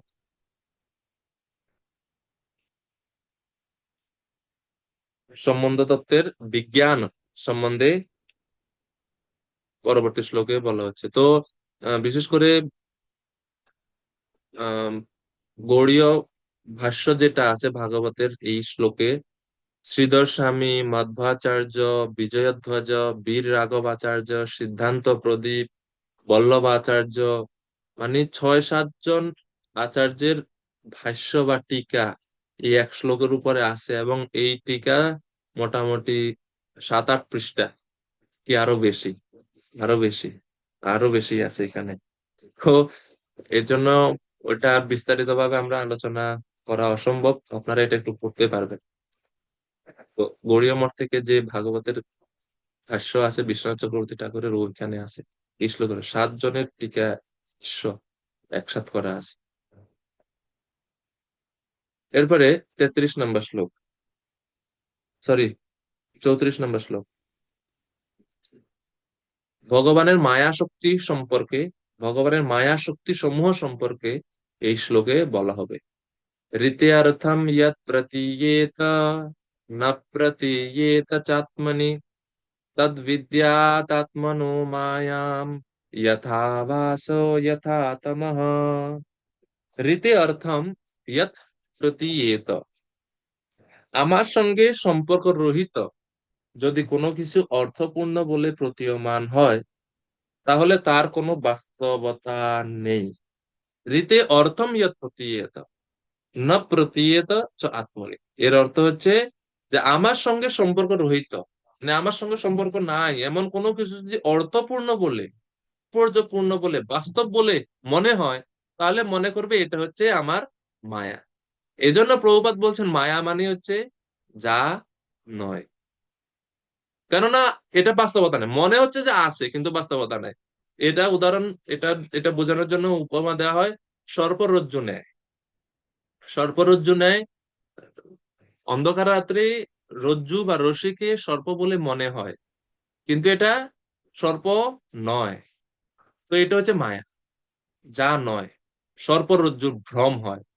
এবং সেখানে আবার বলা হচ্ছে যে এর মানে এই রজ্জুটা সাপ নয়, কিন্তু সাপ বলতে কিছু আছে, সাপ বলতে কিছু তো অবশ্যই আছে। অর্থাৎ এই জগৎকে যে বাস্তব বলে মনে হচ্ছে, এই জগৎ বাস্তব নয়, এটা অবাস্তব। হ্যাঁ, এটা অনিত্য জগৎ, অনিত্য। ভগবান বলছেন না, আহ, অনিত্যম অসুখম লোকম ইমম প্রাপ্য ভজস্য মাম, ভগবদ গীতায়। হে অর্জুন, অনিত্য এবং অসুখ, দুঃখপূর্ণ এই জগৎ প্রাপ্ত হয়ে তুমি আমার ভজনা করো। তো এই জগৎ অনিত্য। যেরকম রজ্জুকে আমরা সাপ মনে করতেছি, এই জগৎকে আমরা বাস্তব বলে মনে করতেছি মায়ার দ্বারা প্রভাবিত হয়ে। কিন্তু আবার একই সাথে বাস্তব জগৎ যে নাই এরকম না, বাস্তব জগৎ একটা আছে, সেটা হচ্ছে ভগবানের ধাম। তো ভগবানের শক্তি হচ্ছে মায়া, মায়া হচ্ছে ভগবানের বহিরঙ্গা শক্তি। বহিরঙ্গা শক্তির প্রভাবে আমরা অবাস্তব বস্তুকে বাস্তব বলে মনে করতেছি। তো এটা হচ্ছে ভগবানের মায়া শক্তির কাজ। এই জন্য এই শ্লোকের মূল বিষয় হচ্ছে ভগবানের মায়া শক্তি কিভাবে কাজ করে তা। এই জন্য বলছে রীতি অর্থম ইয়ৎ প্রতীয়েত না প্রতীয়েত চ আত্মনি। আমার সঙ্গে সম্পর্ক রহিত যদি কোনো কিছুকে অর্থপূর্ণ বলে প্রতীয়মান হয়, তাহলে বাস্তবে তার কোনো কিছুর মানে এর কোনো বাস্তবতা নেই। এটা হচ্ছে আমার মায়া, তাকে আমার মায়া বলে জানবে। এই মায়াটা কেমন বা অবাস্তব, তদ বিদ্যা আত্মনো মায়াম, তাকে আমার মায়া বলে জানবে, যেটা হচ্ছে যথা ভাসা যথাতম, যা হচ্ছে অন্ধকারে প্রতিবিম্বের মতো। আচ্ছা, অন্ধকারে কোনো কিছুর প্রতিবিম্ব কি দেখা যায়? অন্ধকার রুমে গেলেন আপনি, আয়নার সামনে দাঁড়ালেন, কিছু প্রতিবিম্ব দেখবেন? প্রতিবিম্ব মানে প্রতিফলন, আপনার চেহারা আপনি দেখতে পাবেন অন্ধকারে? দেখা যাবে না। তদ্রূপ এই মায়া হচ্ছে অবাস্তব। তো আমার সঙ্গে সম্পর্ক রহিত যদি কোনো কিছু অর্থপূর্ণ বলে প্রতীয়মান হয়, তাহলে তার কোনো বাস্তবতা নেই। তা হচ্ছে আমার মায়া, আমার মায়া। ভগবান বলছেন আমার বিদ্যাৎ কোনো মায়াম। এই আত্মনো শব্দের দ্বারা বোঝাচ্ছে, আত্মনো মায়াম মানে এটা যে এই মায়া শক্তি ভগবানের অধীন। মায়া কখনো ভগবানকে স্পর্শ পর্যন্ত করতে পারে না। বিলজ্জা মানয়া, শ্রীমদ্ ভাগবতমে আমরা দেখতে পাই মায়া পিছনে অবস্থান করেন লজ্জাবশত ভগবানের, কখনো ভগবানের সামনেই আসেন না। এর থেকে বুঝতে পারি আমরা নির্বিশেষবাদীরা বা মায়াবাদীরা যে বলে যে পরম ব্রহ্ম মায়ার দ্বারা প্রভাবিত হয়ে যায় যখন, তখন সেই মায়ার দ্বারা প্রভাবিত অংশকে বলা হয় জীব। এবং সেই জীব যখন মায়ার প্রভাব থেকে মুক্ত হয়ে আবার পরম ব্রহ্মে লীন হবে, তখন সে আবার ব্রহ্ম হয়ে যাবে। এই জন্য তারা বলে অহম ব্রহ্মাস্মি, অহম ব্রহ্মাস্মি। এই তত্ত্বটা ভুল। কেননা মায়া কখনো পরম ব্রহ্মকে আচ্ছাদিত করতে পারে না। কেননা ভগবান, এটা ভগবানের মায়া, আত্মনো মায়াম, আত্মনো মায়াম তদ্বিদ্যাৎ আত্মনো, সেটা হচ্ছে আমার দ্বারা, আমার থেকে সৃষ্ট এই মায়া। আসলে বহিরঙ্গা মায়া, মায়ার আসলে কোনো বাস্তবতা বা নিত্য অস্তিত্ব নাই। এটা হচ্ছে ভগবানের যে চিন্ময় বা যোগমায়া রয়েছে, সেই যোগমায়ার ছায়া স্বরূপ হচ্ছে এই বহিরঙ্গা মায়া শক্তি। ঠিক আছে? তো এই জন্য বহিরঙ্গা মায়াটা আসলে অনিত্য, এটাও অনিত্য। এর এর দ্বারা ভগবান এই জড় জগতে সবকিছুকে মোহিত করে রেখেছেন। আহ, তো এটা হচ্ছে প্রবাদ ওই সর্পরজ্জুর কথা তাৎপর্যে ব্যাখ্যা করছেন যে কিভাবে জড় সৃষ্টিকে ভগবানের সঙ্গে সম্পর্ক বিহীন বলে মনে করার ভ্রান্ত ধারণা হচ্ছে মায়া। কিন্তু তা বলে তা মিথ্যা নয়। যেটা মায়াবাদীরা বলে যে, তারা বলে ব্রহ্ম সত্য জগৎ মিথ্যা। প্রবাদ বলছে জগৎ মিথ্যা নয়, জগৎ হচ্ছে অনিত্য। মিথ্যা নয় কেন? কারণ জগৎ আছে, কিন্তু সেটা এখানে না, সেটা হচ্ছে উপরে। আমরা গীতা থেকে যা দেখতে পাই, ঊর্ধ্বমূলম অধঃশাখম অশ্বত্থম প্রাহুর অব্যয়ম, অর্থাৎ এই জড় জগৎ হচ্ছে চিন্ময় জগতের প্রতিবিম্ব, বিকৃত প্রতিবিম্ব। তো প্রভুপাদ বলছেন এই ভ্রান্ত ধারণাকে বলা হয় অজ্ঞানের অন্ধকারে বাস্তবের প্রতিবিম্ব। ভগবান বলছেন যা কিছু আমার শক্তি সম্ভূত নয় বলে প্রতীত হয় তাকে বলা হয় মায়া। জীবকে অথবা পরমেশ্বর ভগবানকে নিরাকার বলে মনে করার ধারণাও হচ্ছে মায়া। এরপরে প্রভুপাদ বলছেন যে প্রতিটি জীবের যে স্বাতন্ত্র্য রয়েছে তা বাস্তবিক স্বাতন্ত্র্য নয়, পক্ষান্তরে তা হচ্ছে পরমেশ্বর ভগবানের প্রকৃত স্বাতন্ত্র্যের প্রতিবিম্ব। বদ্ধ জীবের পরম স্বতন্ত্র হওয়ার ভ্রান্ত দাবি হচ্ছে মায়া, এবং এই শ্লোকে সেই সিদ্ধান্ত স্বীকার করা হয়েছে, এটা হচ্ছে মায়া। যে এই যে নির্বিশেষবাদীরা, তারা যে স্বতন্ত্র হয়ে, তারা যে ভগবান হয়ে যেতে চায়, তারা যে ব্রহ্ম হয়ে যেতে চায়, এটাও হচ্ছে মায়া, মায়া বশত বা মায়া প্রভাবত এটা হয়ে থাকে।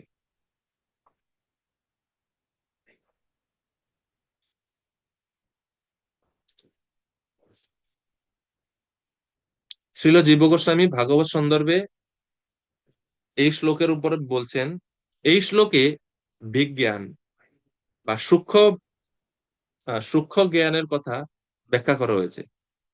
ভগবানের রূপ ও গুণাবলী যে জড় বস্তু থেকে ভিন্ন তা শিক্ষা দেওয়ার জন্য ভগবান মায়া শক্তির গুণাবলী সমূহ এই শ্লোকে বর্ণনা করছেন। 96 অনুচ্ছেদে যে- ভাগবত সন্দর্ভে জীব গোস্বামী এটা ব্যাখ্যা করছেন। এবং বিশ্বনাথ চক্রবর্তী ঠাকুর এই শ্লোকের ব্যাখ্যাতে বলছেন, এই শ্লোকটি মহামায়া ও যোগমায়ার কার্যাবলী ব্যাখ্যা করে। মহামায়া হচ্ছে সেই শক্তি যা দ্বারা বিদ্যা ও অবিদ্যার কারণে প্রকৃত বস্তুসমূহ কখনো অনুভূত হয়, কখনো অনুভূত হয় না। আর যোগমায়া শক্তির মাধ্যমে ভগবত উপলব্ধি প্রাপ্ত জীবেরা বস্তুসমূহ উপলব্ধি করেন, অর্থাৎ বাস্তব বস্তু সম্বন্ধে তারা জানতে পারেন যোগমায়ার দ্বারাতে। এটা হচ্ছে যোগমায়ার কাজ, যোগমায়ার প্রভাবে এটা হয়ে থাকে। আর ভক্তি বিনোদ ঠাকুর ভজন রহস্য গ্রন্থে বর্ণনা করছেন, এই শ্লোকটি মায়া শক্তি ও জীব শক্তির রূপের জ্ঞান বা জীব শক্তি সম্বন্ধে ব্যাখ্যা করছে এই শ্লোকের মধ্যে। আর শিল প্রভুপাদ ওনার তাৎপর্যে মূল যে বিষয় ব্যাখ্যা করছেন, যে ভগবানের সম্পর্কে সবকিছু নিয়োজিত করার সঠিক সিদ্ধান্তকে যোগমায়া বলা হয়। আর ভগবানের সাথে এর সম্পর্ক থেকে কোনো বস্তুকে পৃথক করার ভুল ধারণাকে মহামায়া বলা হয়। যেহেতু সবকিছু ভগবান থেকে উদ্ভূত, ভগবানের শক্তির দ্বারাতে এই জগৎ প্রকাশিত হচ্ছে, এই জন্য এই জগতে যা কিছু আছে সবকিছুকে যদি আমরা ভগবত সেবায় যুক্ত করি, সেটাই হচ্ছে যোগমায়া। আর যদি আমরা ভগবান থেকে আলাদা ভাবে, স্বতন্ত্র ভাবে ভোগ করার ইচ্ছা করি, এর মানে বুঝতে হবে আমরা মহামায়ার দ্বারা প্রভাবিত। এই হচ্ছে ভগবানের মায়া শক্তি। এই মায়া কখনো ভগবানকে স্পর্শ করতে পারে না। মায়ার দ্বারা বদ্ধ জীবেরা এই জগতে প্রভাবিত হয়ে ভগবানকে ভুলে গিয়ে স্বতন্ত্র ভোগ ইচ্ছা তাদের মধ্যে প্রকটিত হয়। তো মায়া সম্বন্ধে, মায়া যে কখনো আহ ভগবানকে যে স্পর্শ করতে পারে না, সেই সম্বন্ধে ভাগবতে বলা হচ্ছে,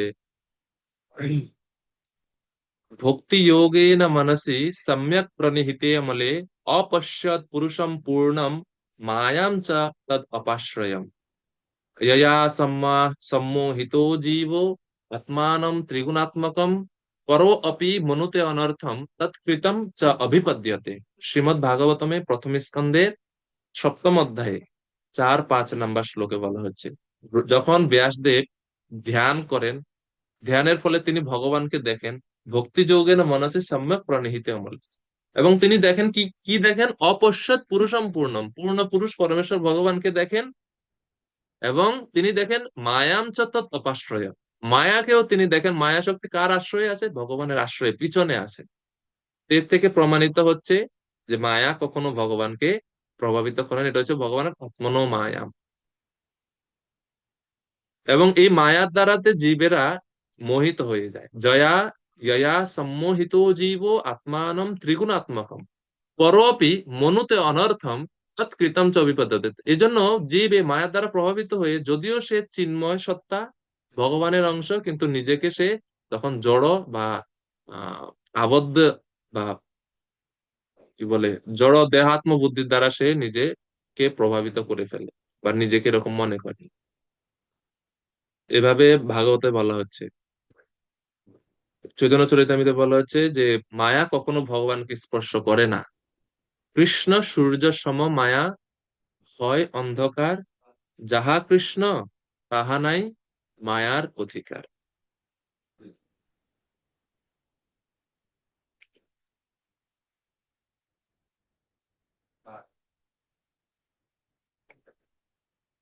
এইভাবে যোগমায়া এবং মহামায়া এই দুইটি শক্তির ব্যাপার, শক্তি সম্বন্ধে এই শ্লোকে, অর্থাৎ চতুশ্লোকে দ্বিতীয় শ্লোকে ভগবান আলোচনা করছে।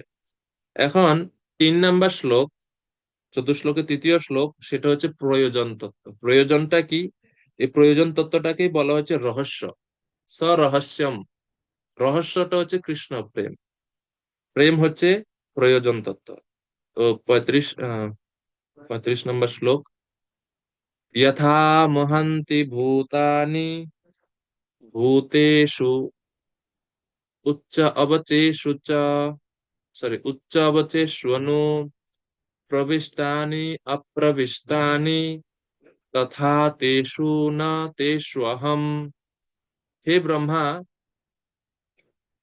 যথা মহান্তি ভূতানি, মহাভূত সমূহ যেমন ভূতেষু উচ্চ অবচেষু অনুপ্রবিষ্টানি অপ্রবিষ্টানি, উচ্চ নিচ সমস্ত সৃষ্টিতে প্রবিষ্ট হয়েও অপ্রবিষ্ট রূপে স্বতন্ত্রভাবে বর্তমান, তথা তেষু ন তেষু হম, তেমনি আমিও জগতে সর্বভূতে প্রবিষ্ট হওয়া সত্ত্বেও প্রত্যেক বস্তু থেকে আমি পৃথক থাকি।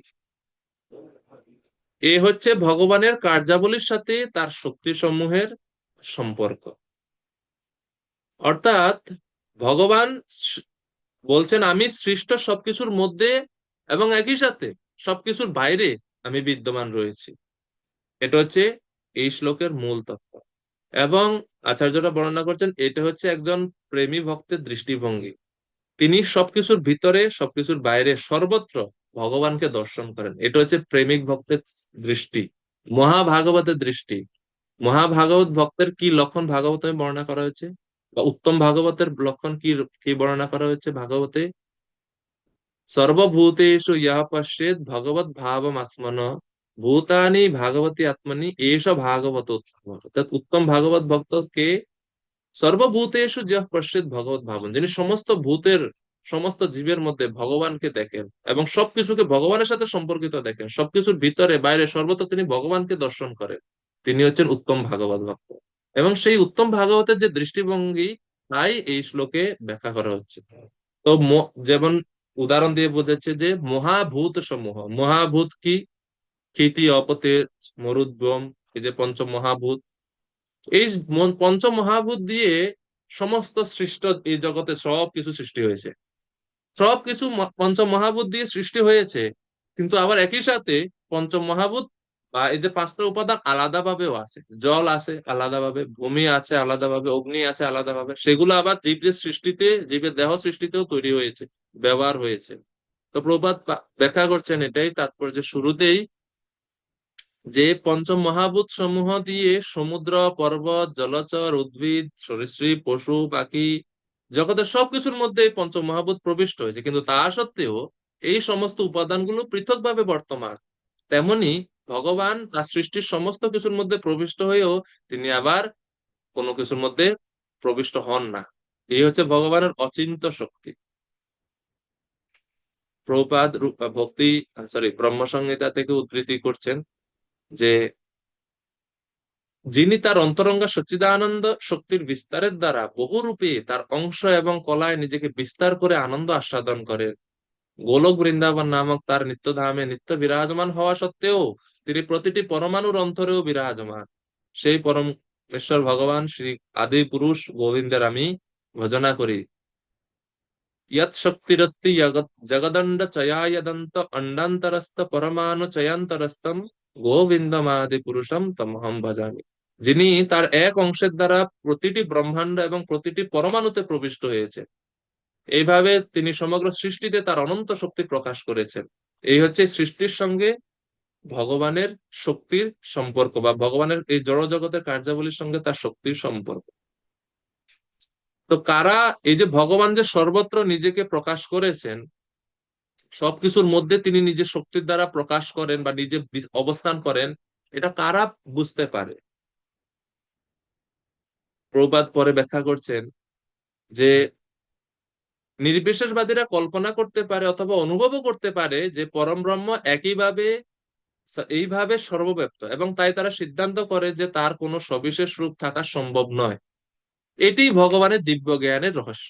এই রহস্যটি হচ্ছে দিব্য ভগবত প্রেম, এবং যিনি এই দিব্য ভগবত প্রেমে আপ্লুত হয়েছেন, তিনি অনায়াসে প্রতিটি পরমাণুতে এবং স্থাবর অথবা জঙ্গম সমস্ত বস্তুতে পরমেশ্বর ভগবানকে দর্শন করতে পারেন। আবার সেই সঙ্গে তিনি ভগবানকে তার নিত্যধাম গোলকে তার চিন্ময় সত্তার বিস্তার স্বরূপ নিত্য পার্শ্বদের সঙ্গে নিত্য আনন্দ আস্বাদন করতে দেখতে পান। এটা হচ্ছে এই প্রেম বা এই রহস্যের সূত্র। এই জন্য বলছে রহস্য। এই রহস্যটা হচ্ছে ভগবত তত্ত্ব বিজ্ঞানের সবচাইতে গোপনীয় বিষয়। প্রেমাঞ্জনচ্চুরিত ভক্তি বিলোচনেন সন্তা সদৈব হৃদয়েষু বিলোকয়ন্তি ইয়ং শ্যাম সুন্দরমচিন্ত গুণঃ স্বরূপাম গোবিন্দমাদি পুরুষাম তমহং ভজামি। প্রেমাঞ্জনচ্চুরিত, যাকে ভগবত প্রেম রূপী অঞ্জনের দ্বারা যার চক্ষু রঞ্জিত হয়েছে, সেই ভক্ত সর্বদা হৃদয়ে ভগবানকে দর্শন করতে পারে, সর্বত্র সর্বদা ভগবানকে তিনি দর্শন করতে পারেন। প্রবিষ্টানি অপ্রবিষ্টানি তথা তেষু ন তেষু অহম। ভগবান বলছেন আমি তেষু, আমি সৃষ্টির মধ্যেও আছি, আবার ন তেষু, আমি আবার সৃষ্টির মধ্যে নেই। এভাবে ভগবান অবস্থান করেন। তো এই হচ্ছে ভগবানের এই যে রহস্য তত্ত্ব ভগবান ব্যাখ্যা করছেন। তো আচার্যরা বিশেষ করে কৃষ্ণদাস কবিরাজ গোস্বামী তিনি এই শ্লোকের ব্যাখ্যা বলছেন পদ্য আকারে। আমাতে যে প্রীতি সেই প্রেম প্রয়োজন, কার্য দ্বারে কহি তার স্বরূপ লক্ষণ। আমার প্রতি যে প্রীতি, সেই প্রীতিকে বলা হয় প্রেম, এবং এটাই হচ্ছে জীবের পরম প্রয়োজন। এই জন্য চৈতন্য মহাপ্রভু বলছেন জীবের পঞ্চম পুরুষার্থ হচ্ছে কৃষ্ণ প্রেম। তো এর লক্ষণ, স্বরূপ লক্ষণ কি? তো বলছে পঞ্চভূত জৈছে ভূতের ভিতরে বাহিরে, ভক্তগণে স্ফুরি আমি বাহিরে অন্তরে, ভক্ত আমা বাঞ্ছিয়াছে বান্ধিয়াছে হৃদয় কমলে, যাহা নেত্র পড়ে তাহা দেখয়ে আমারে। এটা হচ্ছে প্রেমী ভক্তের লক্ষণ। প্রেমী প্রেম লাভ করে ভক্ত কি স্বরূপ লক্ষণ, কি লক্ষণ তার মধ্যে, বা কি লক্ষণ তিনি অর্জন করেন? তিনি সর্বত্র ভগবানকে দর্শন করেন। যেটা আমরা দেখতে পাই চৈতন্য মহাপ্রভু, তিনি জগন্নাথ পুরীতে যখন শেষ অন্তলীলার সময় তিনি যখন লীলা করেন, তিনি এই এই এর পরম পরাকাষ্ঠা স্বরূপ তিনি দর্শন আমাদেরকে দেখিয়েছেন। এবং ব্রজ গোপিকারা সর্বত্র সবকিছুর মধ্যে তারা ভগবানকে দেখেন, ভগবানের স্ফূর্তি হয় তাদের সবকিছুর মধ্যে, সেটা আমরা দেখতে পাই। ময়ূর পালক দেখলে তাদের কৃষ্ণ স্ফূর্তি হচ্ছে, আকাশে মেঘ দেখলে তাদের কৃষ্ণ স্ফূর্তি হচ্ছে, সমুদ্রে চৈতন্য মহাপ্রভু যখন সাগরের জল দেখেন তা দেখে তারা ওনার বৃন্দাবনের কথা, যমুনার কথা স্ফূর্তি হচ্ছে, চটক পর্বত দেখে ওনার গোবর্ধনের কথা স্মরণ হচ্ছে। এই হচ্ছে প্রেমের স্বরূপ। আমরা এটা খুব সহজ নিদর্শন বা সহজ কি বলে প্যারামিটার, যে কিভাবে বুঝবো যে ভগবানের প্রতি আমার আকর্ষণ বা প্রেম হচ্ছে? যদি আমি বুঝতে দেখি বা আমি উপলব্ধি করতে পারি সর্বত্র সবকিছুর মধ্যে পরমেশ্বর ভগবান, এটা যদি উপলব্ধি করা যায়, এটা হচ্ছে প্রেমের লক্ষণ। এটা হচ্ছে প্রেমের লক্ষণ।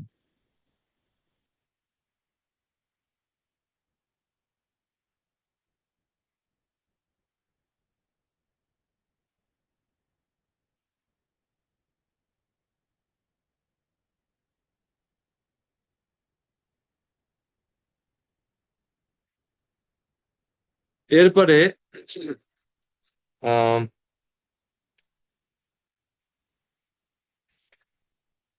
জীব গোস্বামী ভগবত সন্দর্ভে এই 35 নম্বর শ্লোক এই রহস্যের কথা বলছেন যে এই শ্লোকে ভগবান ভগবত প্রেমের রহস্য বর্ণনা করেছেন।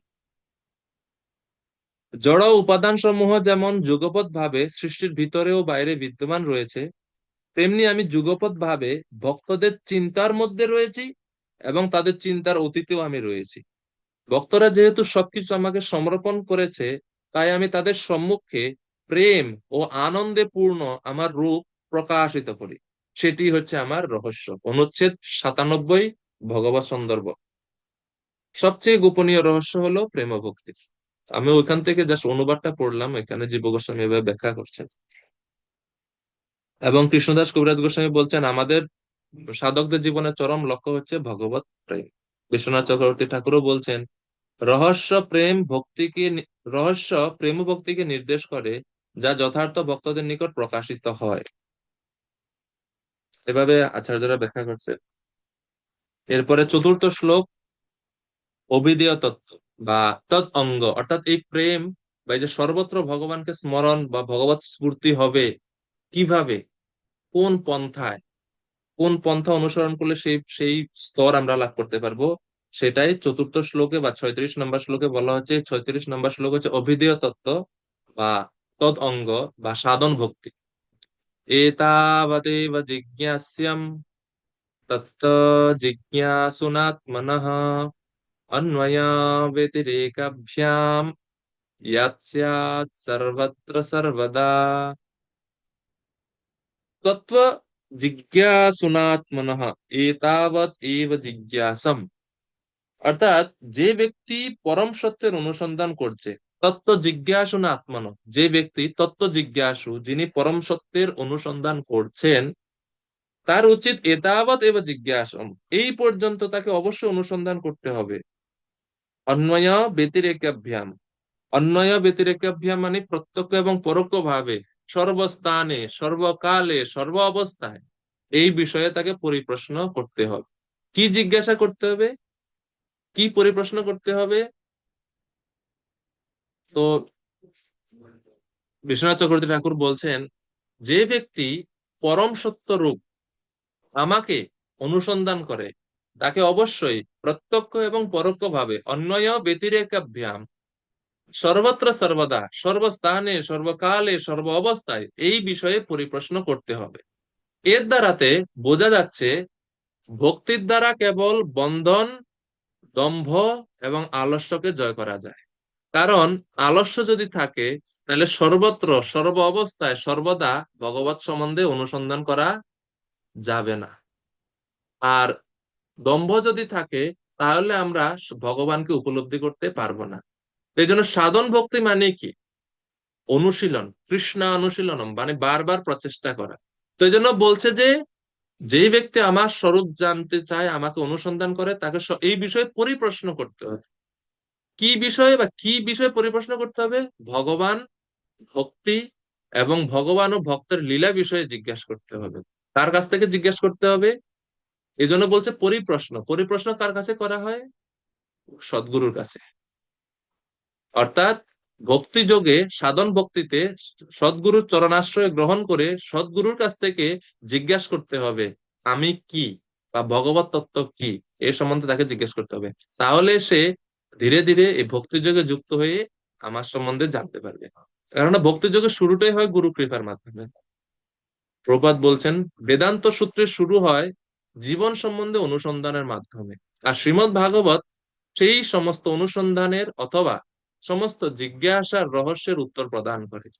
ব্রহ্মা পরমেশ্বর ভগবানের কাছ থেকে পূর্ণরূপে শিক্ষাপ্রাপ্ত হতে চেয়েছিলেন, এবং এখানে ভগবান অহমেব থেকে শুরু করে এই শ্লোকের এতাবৎ অবধি 4টি শ্লোকের মাধ্যমে তার উত্তর দিয়েছেন। এটি হচ্ছে আত্মতত্ত্ব উপলব্ধির সমস্ত পন্থার সমাপ্তি। প্রপাত বলছেন যে, যখন জীব ভগবান সম্বন্ধে জানতে চায়, অনুসন্ধান করতে চায়, তখন অবশ্য তাকে ভক্তিযোগের বিজ্ঞানে পারদর্শী সদ্গুরুর কাছে অথবা এই জড়জগতে প্রকট ভক্ত ভাগবতের কাছে প্রশ্ন করার মাধ্যমে এই বিষয়ে অবগত হওয়া উচিত।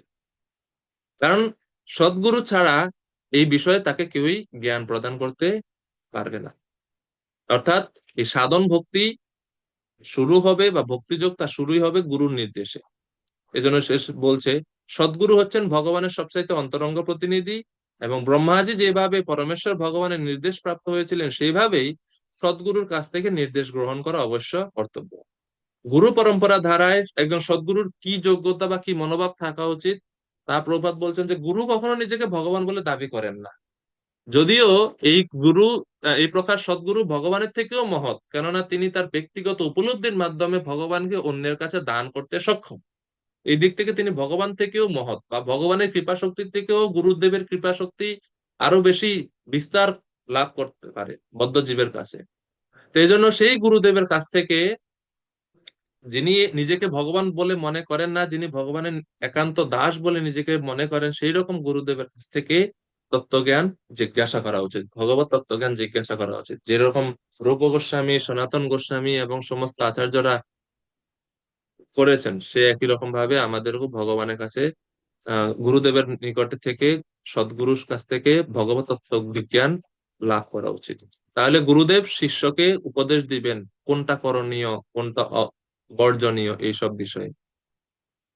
জীব গোস্বামী এই সর্বত্র সর্বদা এই দুইটি ব্যাখ্যা করতে বলছেন যে ভক্তিযোগ বা ভগবানের প্রেমময়ী সেবা সর্ব অবস্থায় অনুকূল, অর্থাৎ সমস্ত শাস্ত্রে এই ভক্তিযোগের নির্দেশ দেওয়া হয়েছে, সমস্ত মহাজনেরা এই ভক্তিযোগ অনুশীলন করেছে এবং সমস্ত স্থানের গুরুত্ব রয়েছে, সমস্ত কার্য এবং কারণে এই ভক্তিযোগ উপযোগী। সমস্ত শাস্ত্রে ভক্তিযোগের অনুমোদন সম্বন্ধে তিনি স্কন্দ পুরাণের একটা শ্লোক উদ্ধৃতি করেছেন। সৎ আহ, সংসারেऽস্মিन् মহাঘোরে জন্ম মৃত্যু সমাকুলে पूजनं वासुदेवस्य तारकावादि তারকাবাদিবিস্থিতম। জন্ম মৃত্যু এবং বিভিন্ন প্রকার উৎকণ্ঠা সমন্বিত ভয়ঙ্কর অন্ধকারাচ্ছন্ন বিপদ সংকুল এই জড় জগতের মহাবন্ধন থেকে মুক্ত হওয়ার একমাত্র উপায় হচ্ছে ভগবান শ্রী বাসুদেবের প্রতি প্রেমময়ী সেবায় যুক্ত হওয়া। এবং আরেকটি শ্লোক বলছেন পরে, আলোচ্য সর্বশাস্ত্রাণি বিচার্য চ পুনঃ পুনঃ ইদমেক সুনিষ্পন্নম ধ্যেয় নারায়ণ সদা। সমস্ত শাস্ত্র পুঙ্খানুপুঙ্খ ভাবে আলোচনা করে তাদের সিদ্ধান্তগুলো পুনর বিচার করে এই সিদ্ধান্ত করা হয়েছে যে ভগবান নারায়ণ হচ্ছেন পরম সত্য এবং সর্বদা তার ধ্যান করা উচিত, তার স্মরণ করা উচিত, তার আরাধনা করা উচিত। তাহলে ভগবানের ধ্যান বা স্মরণ বা আরাধনা হচ্ছে ভক্তিযোগ। এই ভক্তিযোগ হচ্ছে সমস্ত শাস্ত্রের সার। এটাকেই জীব গোস্বামী বলছেন ইয়াত সেয়াত সর্বত্র সর্বদা, সর্বত্র সমস্ত বৈদিক শাস্ত্রে ভক্তিযোগকে শ্রেষ্ঠ বলা হচ্ছে এবং সর্বদা এই ভক্তিযোগ অনুশীলন করা যায়। এটাই হচ্ছে অহৈতুকী অপ্রতিহতা ঐকান্তিক বা অনন্য ভক্তির নির্দেশ।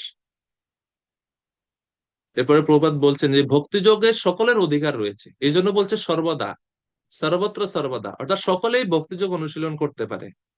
তো ভাগবতের শ্লোক উদ্ধৃতি করে বলছেন যে যারা সবচেয়ে নীচ পাপ যোনি সম্পন্ন তারাও ভক্তিযোগে অনুশীলন করে শুদ্ধ হতে পারে। এমনকি যারা মানুষ নয় তাদের জন্য ভক্তিযোগ কাজ করে। কীট প্রক্ষি মৃগানাম চ হরৌ সন্ন্যস্ত চেতসাম ঊর্ধ্বমেব গতিঃ মন্যে কিম পুনর্জ্ঞানিনাম নৃণাম। কীট পক্ষী পশুরাও পরমেশ্বর ভগবানের সেবায় সম্পূর্ণরূপে শরণাগত হলে জীবনের পরম পূর্ণতা লাভ করতে পারে। অথবা মানুষের মধ্যে যারা জ্ঞানী তাদের আর কি কথা। অর্থাৎ ভক্তিযোগ এমনকি ইতর প্রাণীদেরকেও মুক্ত করতে সক্ষম ভক্তিযোগের প্রভাবে। এবং ভগবত গীতা থেকে প্রভুপাদ আরো শ্লোক বলছেন, অপিচেত সুদূরাচার শ্লোক, যে সকলে ভক্তিযোগ অনুশীলনের যোগ্য। কিভাবে ভক্তিযোগ অনুশীলন করতে হবে তারও বিস্তারিত ভাবে প্রভুপাদ তাৎপর্য ব্যাখ্যা করছেন। এবং শাস্ত্রের বিভিন্ন স্থানে পরোক্ষভাবে যে ভক্তিযোগের নির্দেশ দেওয়া হয়েছে তা প্রভুপাদ পয়েন্ট আকারে তাৎপর্য শেষের দিকে বলছেন। তো এইভাবে আমাদের জগৎগুরু জগৎ শিক্ষক শিল প্রভুপাদ এবং সমস্ত আচার্যরা এই ভক্তিযোগ সদ্গুরু চরণাশ্রয় থেকে শুরু করে যে ভক্তিযোগে শুরু হয় ভক্তিযোগের মহিমা বা সাধন ভক্তির মহিমা আচার্যরা সমস্ত বৈদিক শাস্ত্র থেকে অনেক অনেক শ্লোক উদ্ধৃতি করে সিদ্ধান্ত করেছেন। কবিরাজ গোস্বামী চৈতন্য চরিতামিতে বলছেন, অভিধেয় সাধন ভক্তির সুনহ বিচার সর্বজন দেশ কাল দশাতে ব্যক্তি যার। অর্থাৎ এই সাধন ভক্তি সর্বজন মানে সকলে, সর্বদেশ সমস্ত স্থানে, সর্বকাল সমস্ত সব সময়ে, যে কোনো দশাতে এই সাধন ভক্তি জীবন অনুশীলন করতে পারে। ধর্ম আদি বিষয়ে জয়ছে এ চারি বিচার, সাধন ভক্তি এই চারি বিচারের পার, সর্বদেশ কাল দশায় জনের কর্তব্য, গুরু পাশে সেই ভক্তি প্রষ্টব্য শ্রোতব্য। গুরুর কাছ থেকে সেই ভক্তি সম্বন্ধে প্রষ্টব্য মানে প্রশ্ন করা উচিত এবং শ্রবণ করা উচিত গুরুর কাছ থেকে তত্ত্ব কথা। তাহলে সর্বদেশ কাল পাত্রে সব সময় ভক্তিযোগ অনুশীলন করা যাবে। তো অনেক বিস্তারিত ভাবে আচার্যরা এই ভক্তিযোগের মহিমা বর্ণনা করেছেন। তো সেজন্য এই যে চারটি শ্লোকে ভগবান উপদেশ দিলেন এবং সর্বশেষ নির্দেশ হচ্ছে ভগবানের সঙ্গে আমাদের সম্পর্ক তো আমরা ভুলে আছি, অর্থাৎ সম্বন্ধ জ্ঞানটা এখন স্থাপনও হয় নাই। আমরা জানি কিছু মাত্রা যে ভগবানের সাথে আমাদের একটা সম্বন্ধ আছে, তারপরে প্রয়োজন তো প্রেম, সেটা তো বহু দূরে আছে এখন আমাদের। তাইলে এখন আমাদের করণীয়টা কি? করণীয় হচ্ছে যে সর্বশেষ শ্লোকের যে উপদেশটা আছে, যে ভক্তি, এই সাধন ভক্তিটা যদি আমরা ঠিক মতো ভালোভাবে গুরুর নির্দেশ অনুসারে আমরা যদি করতে পারি, তাহলে আমরা বাদ বাকি যে আমাদের সম্বন্ধ, সেটা আমরা পুনঃস্থাপন করতে পারবো। আমাদের জীবনে যে পরম প্রাপ্তি প্রেম, সেটা আমরা লাভ করতে পারবো, এবং এইভাবে আমাদের জীবনটা সার্থক হবে। এই জন্য চেষ্টা করা উচিত, চেষ্টা করা উচিত এবং চেষ্টা করা উচিত।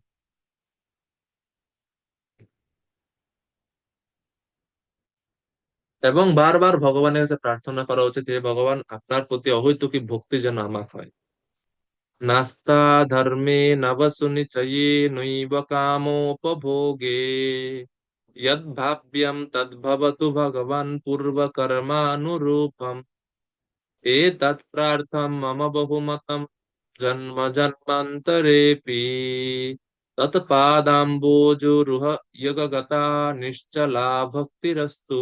মুকুন্দমালা স্তোত্রে সম্রাট কুলশেখর বলছেন যে, হে প্রভু, আমার একটাই বাসনা, আমার ধর্মে, আমার এই জড়জগতে সুখ ভোগে, কাম উপভোগে, স্বর্গে, কিছু এগুলা বাসনা নাই। একটাই বাসনা, আমি মুক্তি পর্যন্ত চাই না।